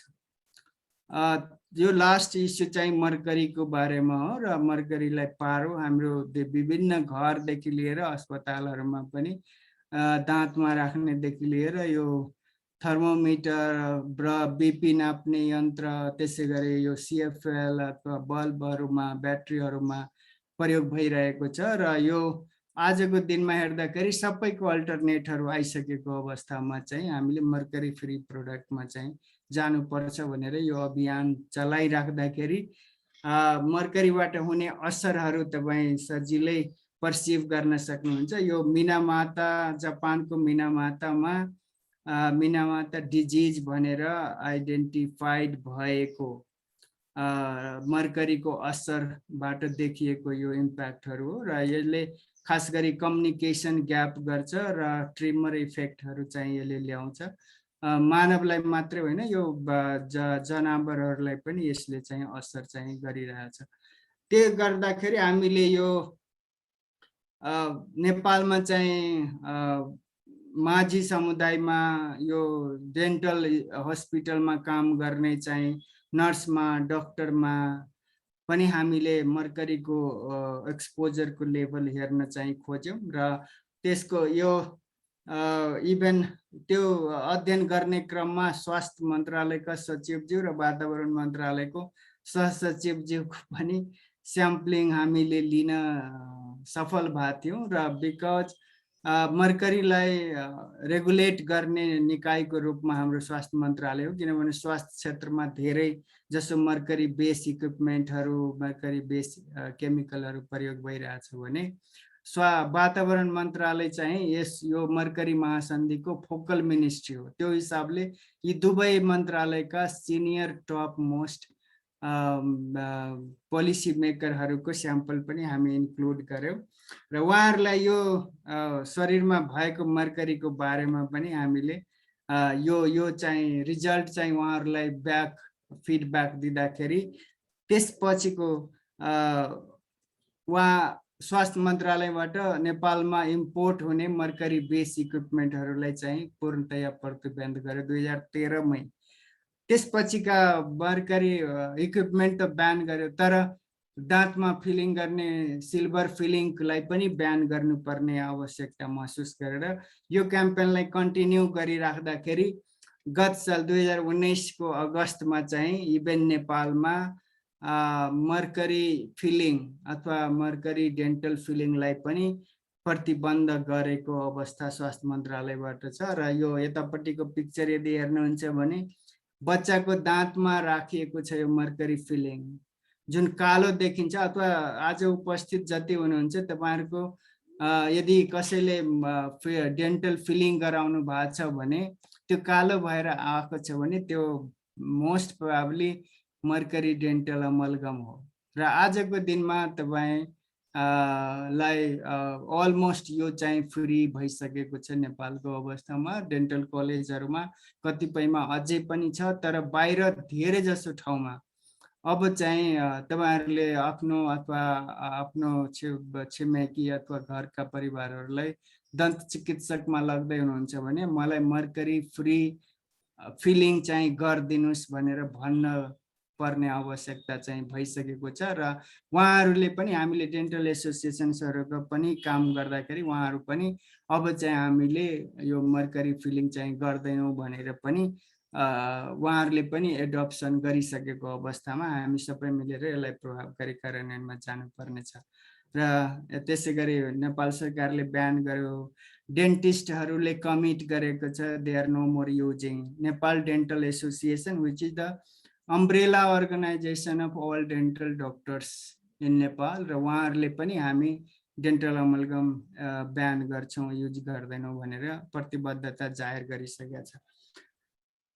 यो मर्करीकै विषय वस्तु यो पाटन एरिया अथवा अहिले इमाडोल एरिया अथवा यो अलिकति एक्सटेन्डेड एरियामा तपाईले यो परम्परागत रूपले चलिरहेको विभिन्न मूर्तिहरुमा सुनको जलप लगाउने क्रममा चाहिँ मर्करीमा सुन घोल्छ, त्यसलाई चाहिँ घुलाइसकेपछि त्यो पेस्ट बन्छ। पेस्टलाई स्ट्याच्युमा चाहिँ लेपन गर्छ र त्यो लेपनलाई उडाउनलाई चाहिँ त्यसमा भएको मर्करीलाई उडाउन चाहिँ हिट गर्छ। सो त्यो गर्ने क्रममा यो लेपन बनाउनेदेखि लिएर लगाउने र उडाउने क्रममा त्यहाँ कामदारहरुको शरीरमा धेरै मर्करी देखिएको छ र सँगसँगै त्यहाँबाट निस्कने पानीमा पनि धेरै मर्करी हामीले पाछौं। र इभन यो 11,47,000 झन्डै 11.5 लाख गुना नेपालको स्ट्यान्डर्ड जुन फोहोर पानीको स्ट्यान्डर्ड छ बाहिरको वातावरणमा फाल्ने त्यो भन्दा झन्डै 12 लाख गुना बढी मर्करी भएको फोहोर पानी विसर्जन चाहिँ भइरहेको अवस्था छ। र हामीले यो पेस्टिसाइड तरकारीहरुमा पनि पेस्टिसाइडको अध्ययन गरेका थियौं र अहिले पनि एसिफेट भने पेस्टिसाइड चाहिँ विभिन्न मार्केटमा पाइने तरकारीमा चाहिँ देखिएको छ, जुन चाहिँ हाइली हेजार्डस पेस्टिसाइड हो। यसलाई चाहिँ ब्यान गर्नुपर्छ। राम्रो पक्ष के छ भने नेपाल सरकारले अलरेडी 2 दर्जन जति पेस्टिसाइडहरुलाई ब्यान गरिसकेको छ र अझै पनि हाइली हेजार्डस पेस्टिसाइडहरु यो हाम्रो तरकारी बालीहरुमा प्रयोग, यो काठमाडौँ र काठमाडौँको वरिपरिको मार्केटबाट अथवा खेतबाट संकलन गरेको परीक्षण गर्दाखेरि अझै पनि पेस्टिसाइड पाइरहेको अवस्था छ। र यी सबै असर हेर्दाखेरि तपाई विभिन्न अंगहरुमा चाहिँ असर पारिरहेको अवस्था छ भने तपाई वातावरण र यसले चाहिँ स्वास्थ्यमा पनि ठूलो असर चाहिँ गरिरहेछ। र फाइनली मैले एउटा भिडियो देखाउनु भन्दा अगाडि आजको यो विषय वस्तुहरु मैले संक्षिप्तमा राख्दै गर्दाखेरि एउटा विषय मैले एक दिन कुरा गर्न सक्छु, तर यो सबै 2-4 वटा विषय वस्तुहरु पस्किने क्रममा सर्टकरीमा मैले जति प्रस्तुति गरे यसबाट एउटा मैले के अपेक्षा राखेको छु भने प्रमोशन, यो अनुसन्धानमा आधारित जनचेतना, क्षमता अभिवृद्धि, मोडल डेभलपमेन्ट र सबभन्दा महत्त्वपूर्ण यो शैक्षिक सत्रहरुको करिकुलममा चाहिँ यी विषय वस्तुहरु चाहिँ इन्क्लुजन गर्दै सम्बन्धित सबै सरकारवालाहरुसँगको सहकार्य, त्यो चाहिँ पब्लिकली होस् अथवा प्राइभेट होस् अथवा मिडियाका साथीहरु होस्, त्यसैगरी यो भनरेबल का संवेदनशील ग्रुपहरु जसरी बालबालिका भयो, युथ भयो, महिला, त्यसै गरी जसरी मेटल प्लेटिङको कुरा गरे, सुनको जलप लगाउने, त्यो अकुपेसनली एक्सपोजर भइरहेका व्यक्तिहरू, त्यसै गरी यो डेन्टल डक्टरहरू, डेन्टल नर्सहरू, त्यहाँहरू यदि मर्करीको प्रयोग अझै गरिराख्नु भएको छ भने they are the one who are prone to expose to highly toxic mercury. यी सबै सहकार्य गरेर हामी सबैबाट रेस्पोन्सिबल एक्सन भयो भने भोलिको दिन चाहिँ हेल्दी टक्सिक फ्री फ्युचर हामी पहिलाउन चाहिँ सक्छौँ। र यसको लागि एउटा व्यक्ति संस्थाको प्रयास इनफ हुँदैन, हामी सबैले आफ्नो आफ्नो स्तरबाट गर्दै गयो भने हाम्रो नेपाल सरकारले आत्मसात गरेको सस्टेनेबल डेभलप गोलमा पनि, किनभने यो धेरै जसो केमिकल वेस्टहरू चाहिँ धेरै जसो यो एसडीजी गोलसँग पनि सम्बन्धित राख्दछ र यो हिसाबले चाहिँ हामी पहिलाउन सक्छौँ। र यति भन्दै मैले लास्टमा दुईटा सानो सानो भिडियो छ, त्यो चाहिँ हेर्न अनुरोध गर्छौँ। र त्यो अहिले जति पनि केमिकलहरूको कुरा गरे त्यसले चाहिँ कसरी असर गर्ने रहेछ, कसरी यो स्वास्थ्यमा चाहिँ असर पुर्याउने रहेछ भनेर बारेमा चाहिँ यो भिडियो। र आशा छ यो चाहिँ एकदमै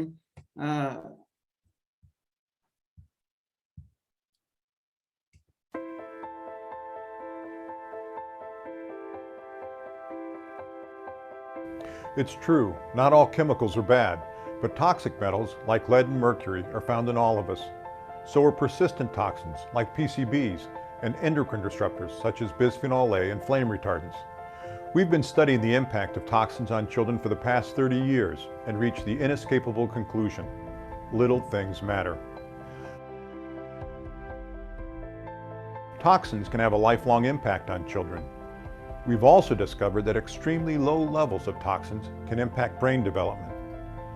Let's take a look at the percent of children who are exposed to some of these toxins using a national study in the United States. To keep it simple, we'll use 100 children to represent all children. Mercury is found in 89% of children, primarily from eating large fish contaminated by pollution. Lead is detected in the blood of all children, regardless of race, income, or where they live. Over 80% of children are exposed to organophosphate pesticides, mostly from food. All children are exposed to PCBs, a persistent pollutant that was banned in the 70s but will linger for generations. Bisphenol A, or BPA, is found in 96% of children. PBDEs, a type of flame retardant, are found in 100% of children. But these toxins don't occur in isolation. Children are exposed to many toxins and dozens of untested chemicals all the time. Let's take a look at the body burden of a typical child, one toxin at a time. If each marble represents 1 part per billion of a toxin, this figure represents the body burden of a typical child. 1 part per billion is deceptively small. It is only about 2 tablespoons of sugar in an Olympic-sized swimming pool. But chemicals can be biologically active, even at very low levels. The chemical industry has tried to assure us that concentrations of these toxins are too small to cause harm. But chemicals designed by drug companies to alter behavior, like the prescribed dose of Ritalin, a drug commonly used to treat children with ADHD, is active at levels about the same or even lower than toxins found in the blood.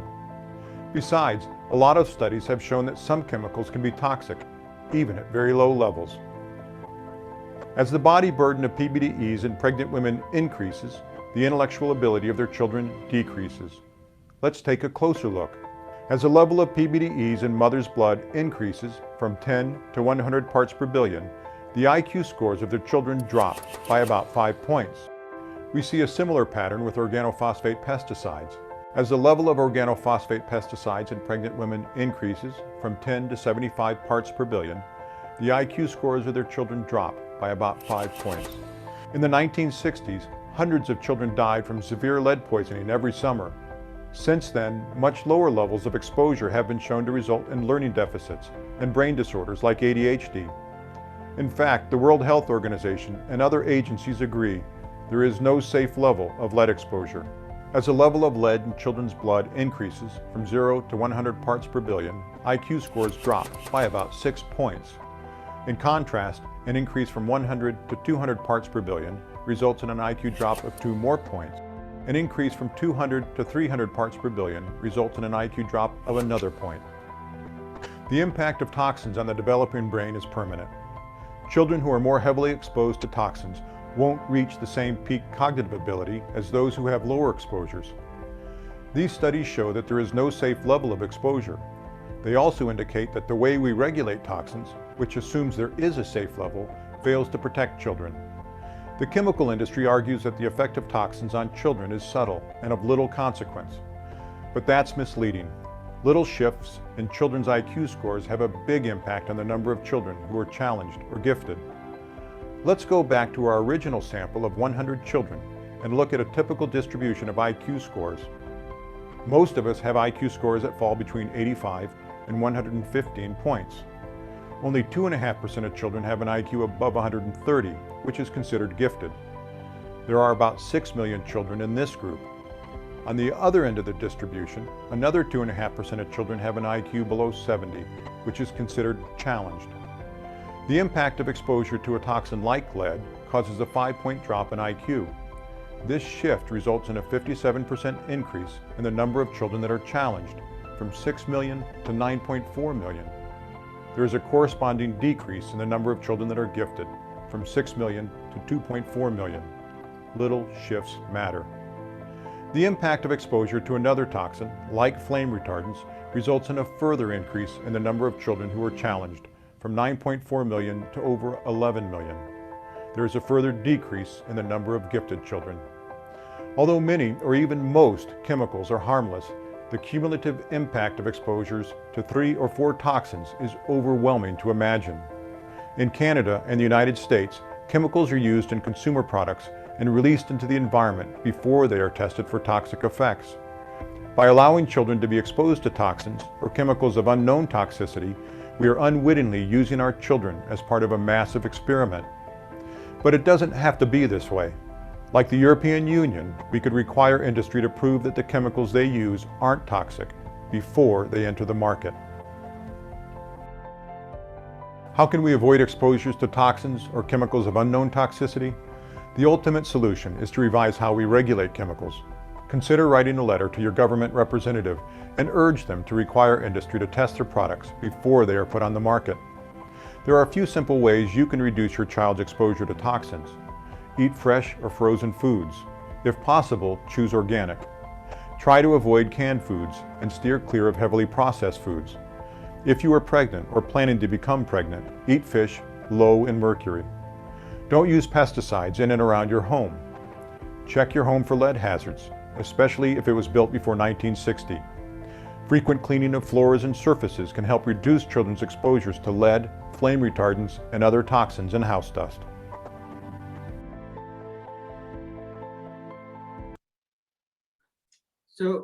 अनि त्यसपछि हामीले यो mercury free नेपालमा अभियान गरिराख्दाखेरि शिक्षालाई पनि mercury free गर्नुपर्छ भनेर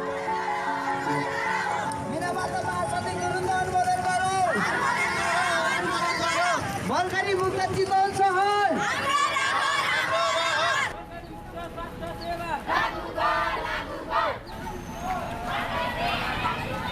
मर्करी मुक्त स्वास्थ्य सेवा सुनिश्चित गरौँ।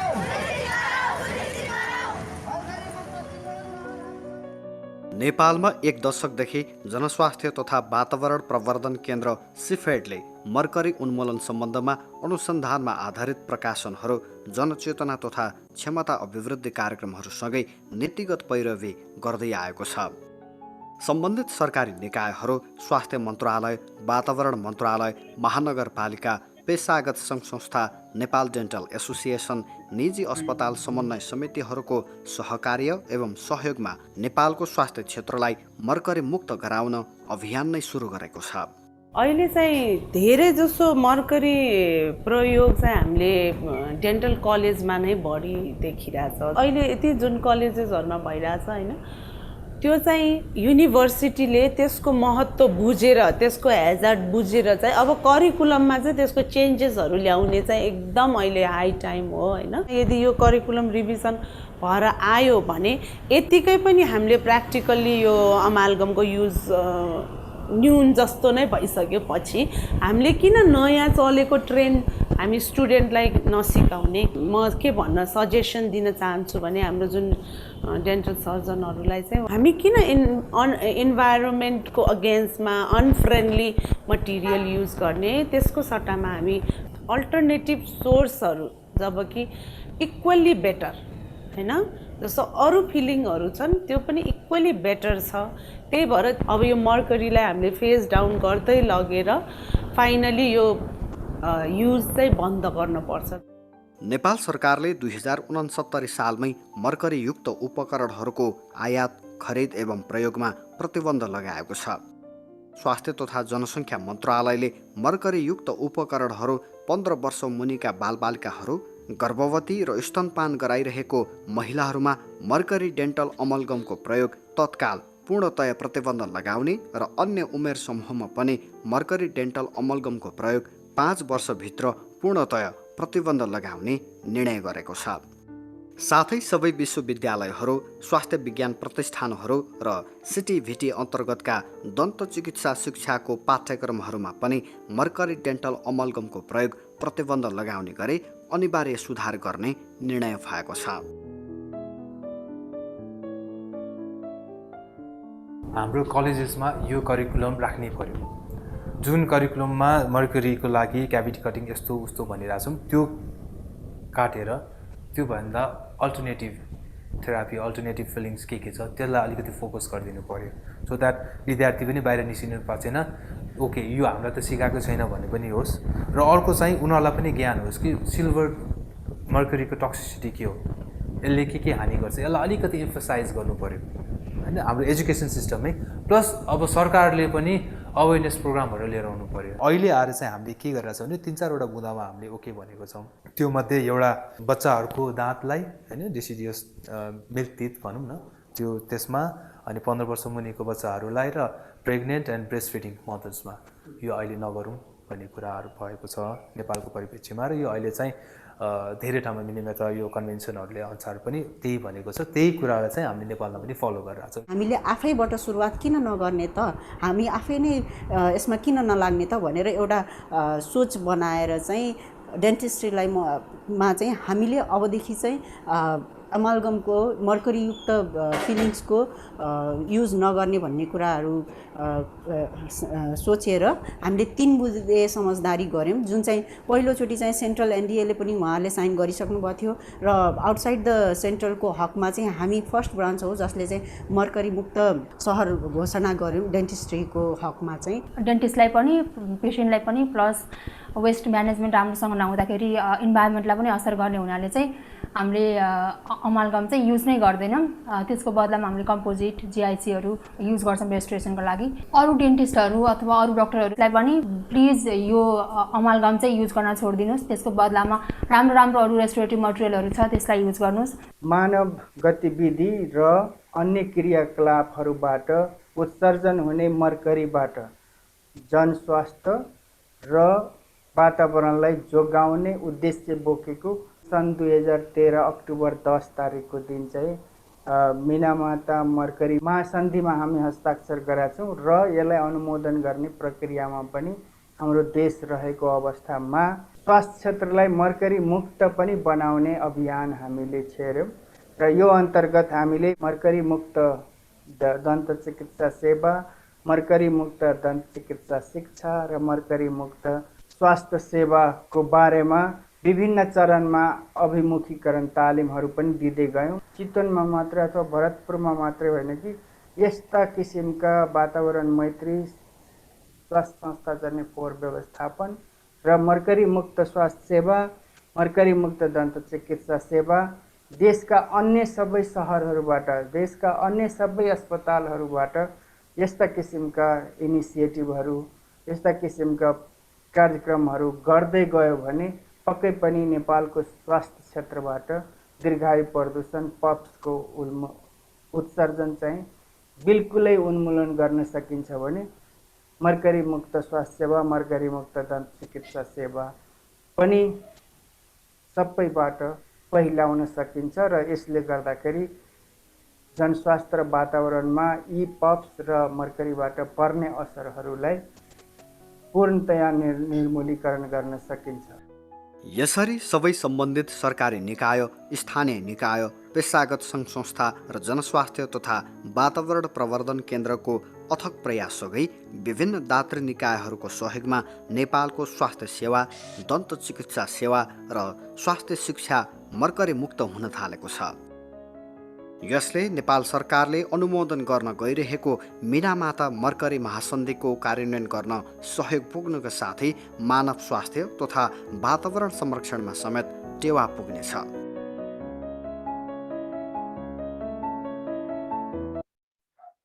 र लास्टमा चाहिँ हाम्रो संस्थाले धेरै जसो विषयवस्तुमा काम गरिराख्दाखेरि रिसर्च पनि एउटा कम्पोनेन्ट हुन्छ र त्यसमा आधारित मसँग धेरै प्रकाशनहरू छ जुन चाहिँ आज सहभागी भइराख्नु भएको अथवा कुनै पनि इन्ट्रेस्टेड पुस्तकालय र व्यक्तिगत व्यक्तिहरूलाई यो सबै म पस्किन अथवा उपलब्ध गराउन चाहन्छु र सँगसँगै तपाईँहरूसँग यस्ता विषयवस्तुहरू रसायन सुरक्षा, वातावरण र स्वास्थ्यका विषयवस्तुहरूमा आउँदा दिनहरूमा पनि सहकार्य गर्न व्यक्तिगत र संस्थागत रूपले म तयार छु, सदैव तत्पर हुनेछु भनेर कुरा राख्दै म आफ्नो प्रेजेन्टेसन यहीँ सकाउँछु र आशा छ आज नयाँ विषयवस्तुहरूमा तपाईँहरूले केही नयाँ चिजहरू जान्ने मौका पाउनुभयो होला र यसलाई घरमा गएर, संस्थामा गएर, आफ्नो इन्स्टिट्युसनमा गएर व्यवहारमा पनि लागू गरिदिनु हुन्छ भनेर अनुरोधका साथै म आफ्नो प्रेजेन्टेसन यहीँ टुङ्ग्याउँछु र पुनः सहकार्यको लागि धन्यवाद।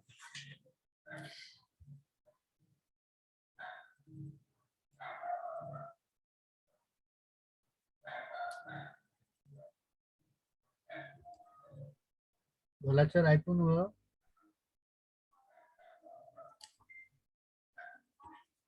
हेलो भोला सर।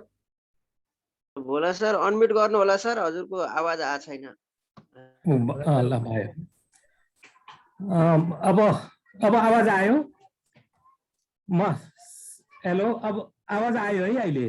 हजुर आयो सर।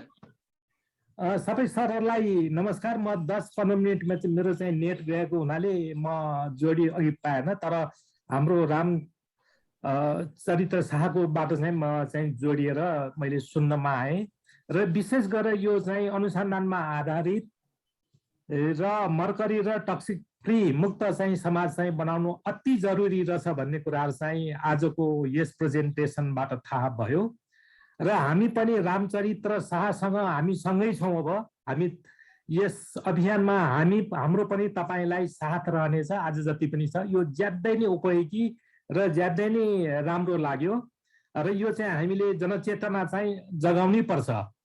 त्यसैले यो कार्यक्रमलाई गाउँ गाउँमा समेत पनि पुर्याउन अति जरुरी चाहिँ मैले आजको रामचरित्र शाहको यो प्रेजेन्टेसनबाट देखेँ। अब धेरै ढिलो नगरिकन यहाँहरूको केही छ जिज्ञासाहरू छ भने 10-15 मिनट चाहिँ हामी प्रश्न उत्तर चाहिँ गर्न सक्छौँ। यहाँहरूको के जिज्ञासाहरू छ भने हात उठाएर। हजुर, केही जिज्ञासाहरू छ भनेदेखि।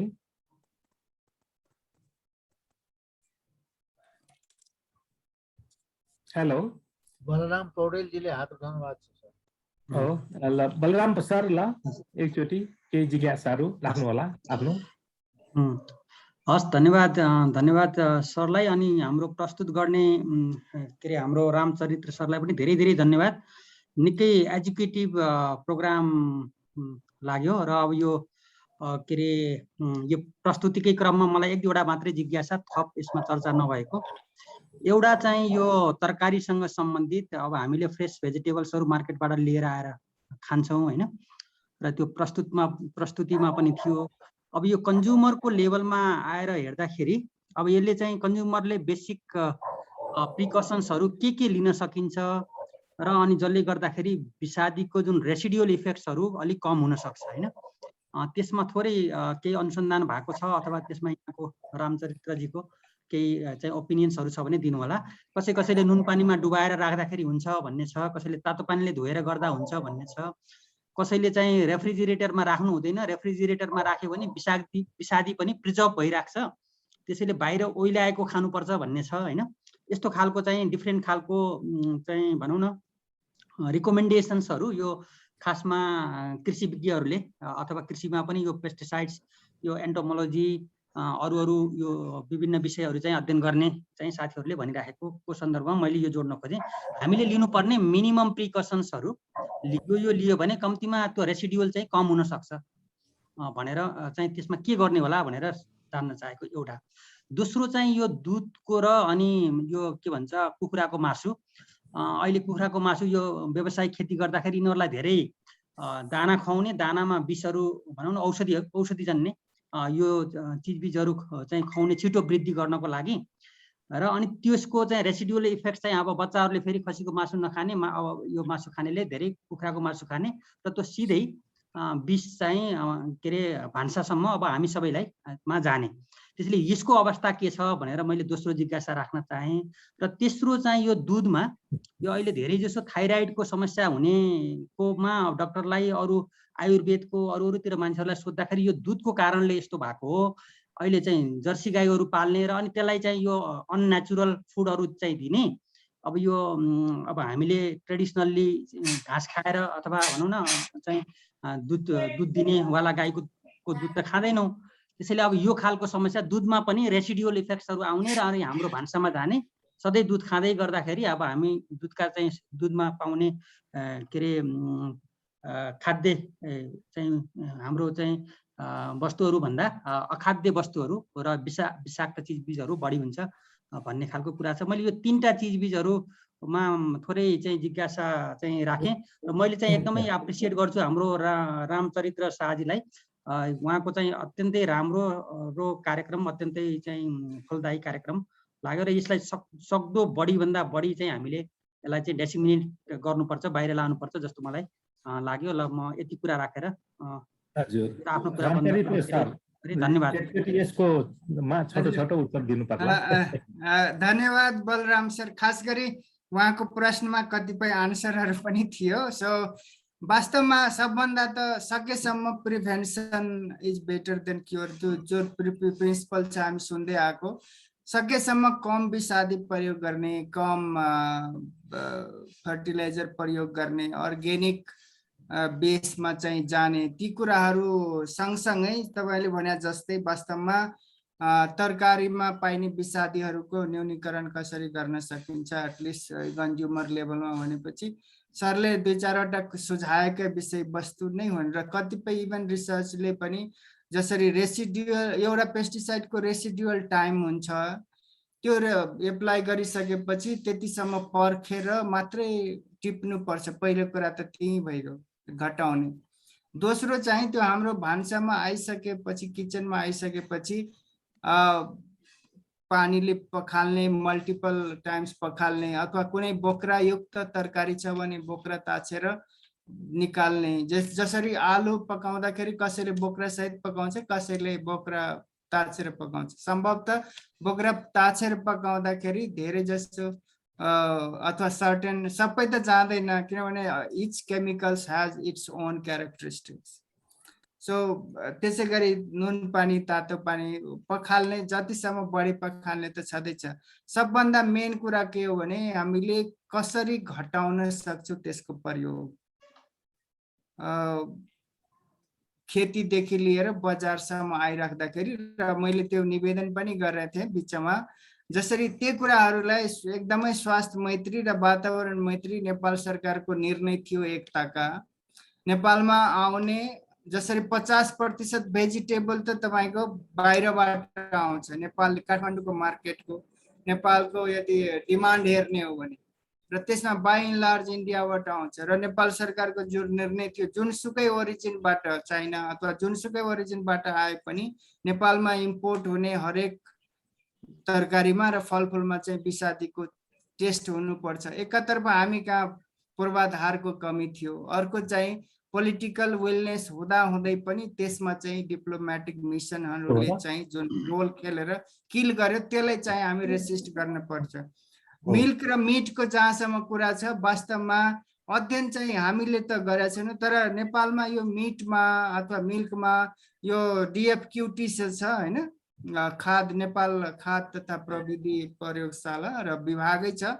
उहाँहरूले मिल्कमा धेरै जसो अध्ययन गरिरहेको हुन्छ र इभन खाने पानी, इभन मिनरल वाटरमा पनि क्वालिफर्म पाइरहेको अवस्थाहरू उहाँको वार्षिक प्रतिवेदनहरूमा देखिएको अवस्था छ। त्यही भएर पानीदेखि पोल्युसनसम्मका इस्युहरू छ हैन, र वास्तवमा प्रिभेन्सन सकेसम्म घटाउनु पर्छ। इभन मिल्कमा त यतिसम्म छ कि अक्सिटोक्सिन जस्ता केमिकलहरू जुन चाहिँ वास्तवमा ज्वरो भनौँ न गाई बस्तुले बच्चा पाउने बेलामा चाहिँ व्यथा कम गर्नलाई चाहिँ उसलाई लगाउने औषधि हो क्या त्यो।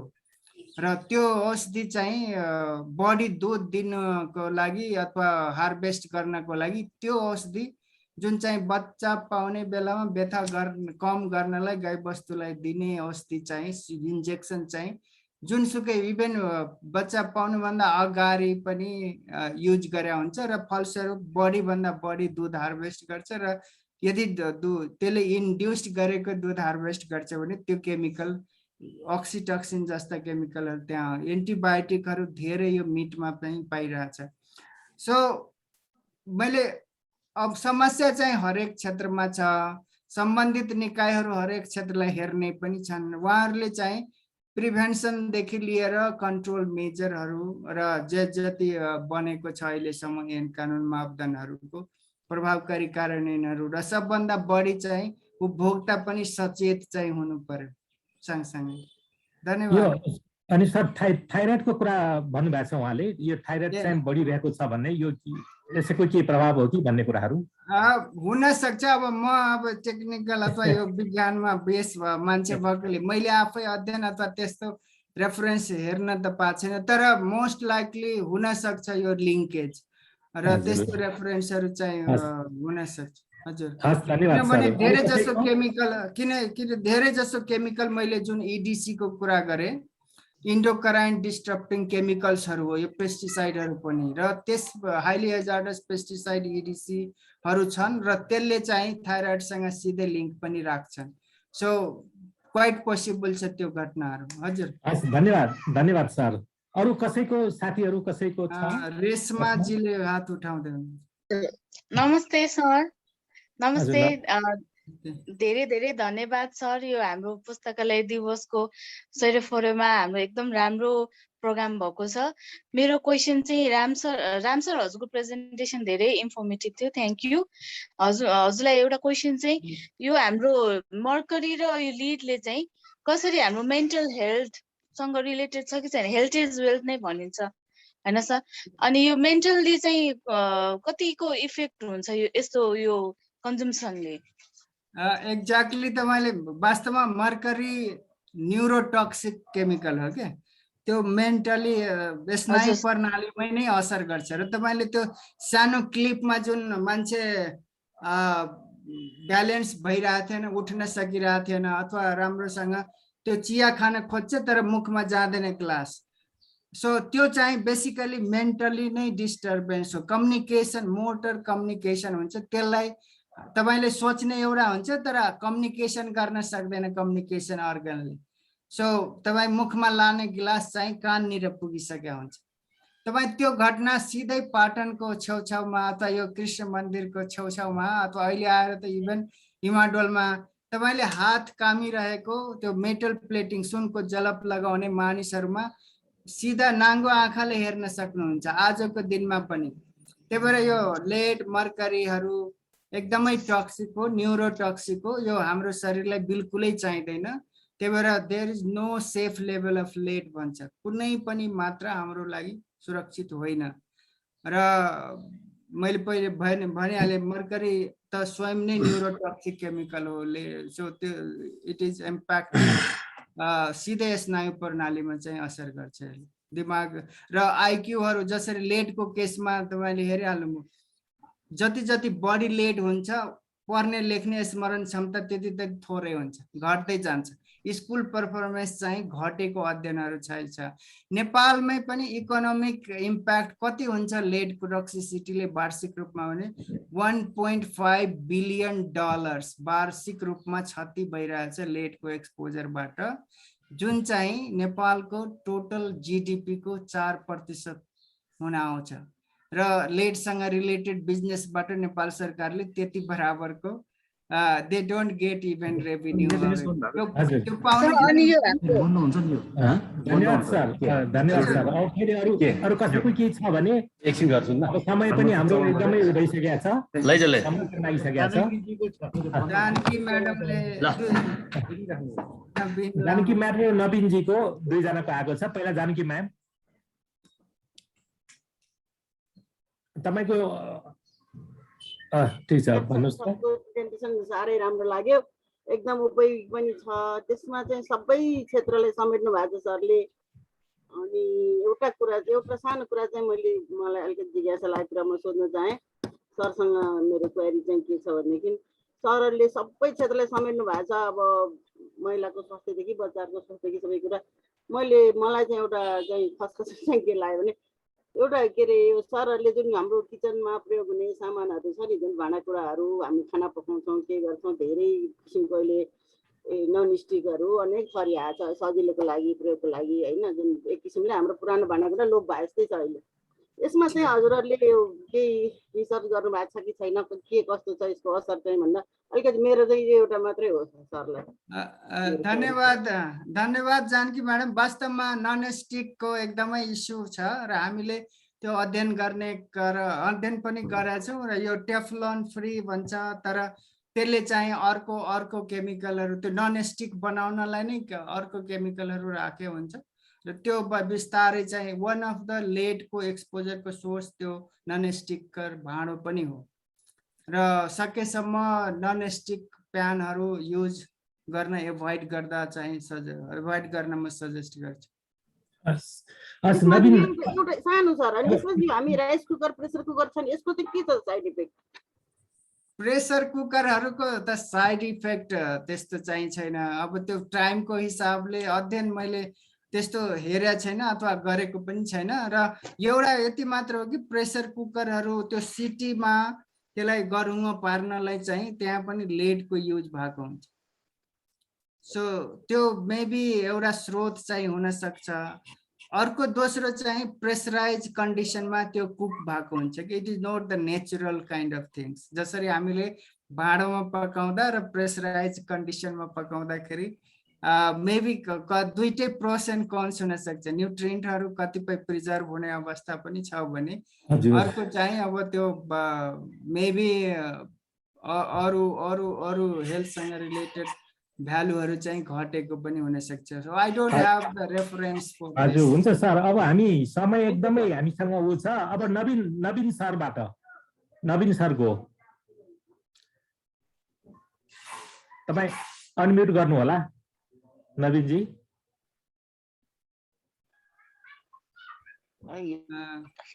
Naveenji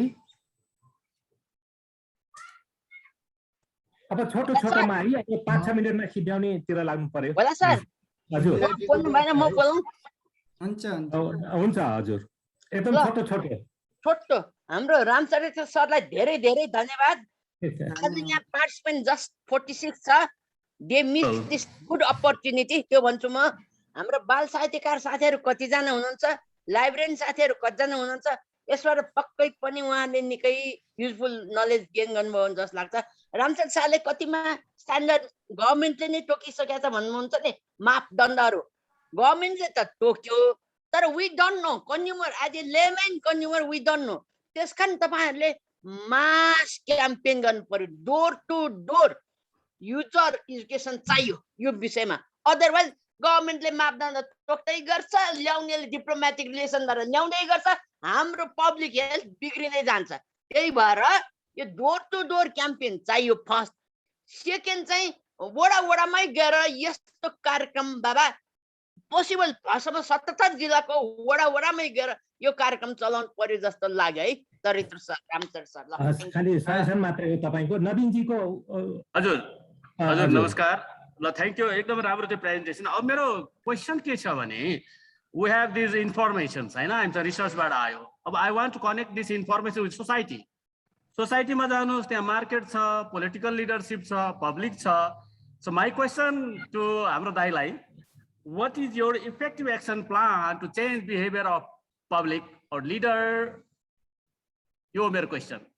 Effective action plans are you. I know information is there. It doesn't reach to the people until it reaches to the people. Unless or until the behavior will not change.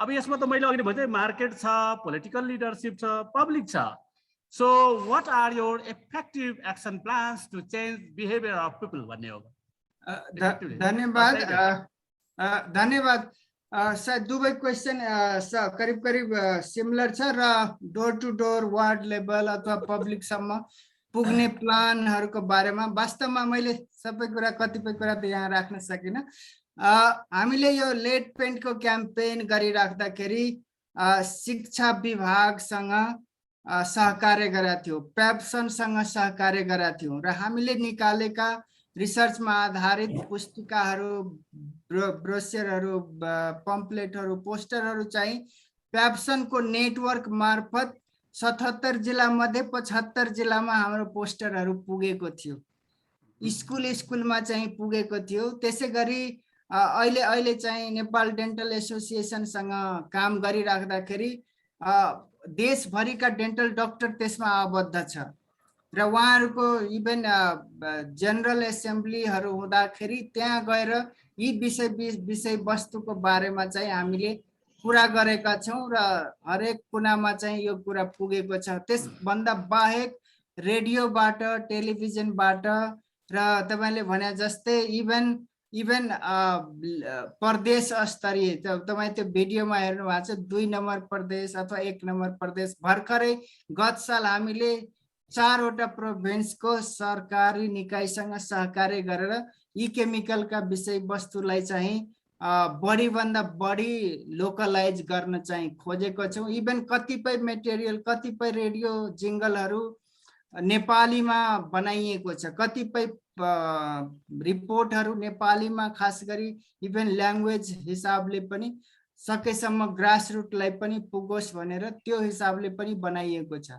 जसरी एस्बेस्टसमा नेपालीका छन् लेडका नेपालीका छन् मर्करीका नेपालीमा बनाइएका पोस्टरहरू धेरै छन् र आज हामीले 40-50 जना जति छौँ मलाई लाग्छ तपाईहरु पनि यो फोकल पोइन्टको रूपमा यो विषय वस्तुलाई लिएर एटलिस्ट आफ्नो परिवार आफ्नो इन्स्टिट्युसन र आफ्नो गाउँमा लगिदिनु हो भने त्यो मलाई लाग्छ फर्मल प्लान शिक्षा मन्त्रालयको सर पनि जोडिनु भएको थियो इभन शिक्षा मन्त्रालयबाट विभागबाट गरिएका कुराहरू पनि करिकुलममै समावेशको जुन मैले कुरा गरेका थिएँ यदि करिकुलममै समावेश हरेक शैक्षिक क्षेत्रको करिकुलममा समावेश भयो भने त्यो हरेक बालबालिका हरेक घरमा पुग्छ सो यसरी चाहिँ त्यो प्लानहरूलाई अझै म्यासिभ चाहिँ बनाउने पर्छ हामीले तत्पर छौँ सदैव र तपाईहरु मार्फत पनि अपेक्षा चाहिँ गर्छौँ धन्यवाद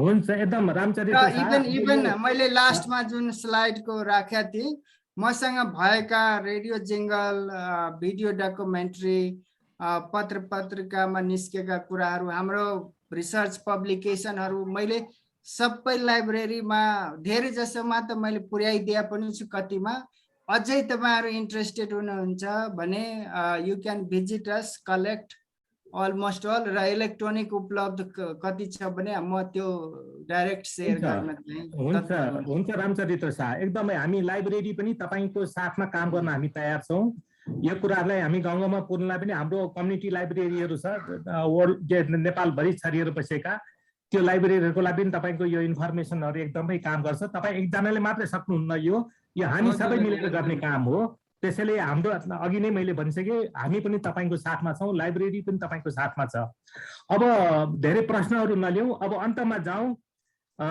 आजको यस कार्यक्रमको सभापति प्राण ध्रुव घिमिरे ज्यूलाई यो कार्यक्रम को विषयमा छोटो मतलब मन्तव्य र कार्यक्रमलाई टुङ्ग्याइदिनु हुन धेरै अनुरोध गर्छु म। ध्रुव सर। धन्यवाद भोला सर।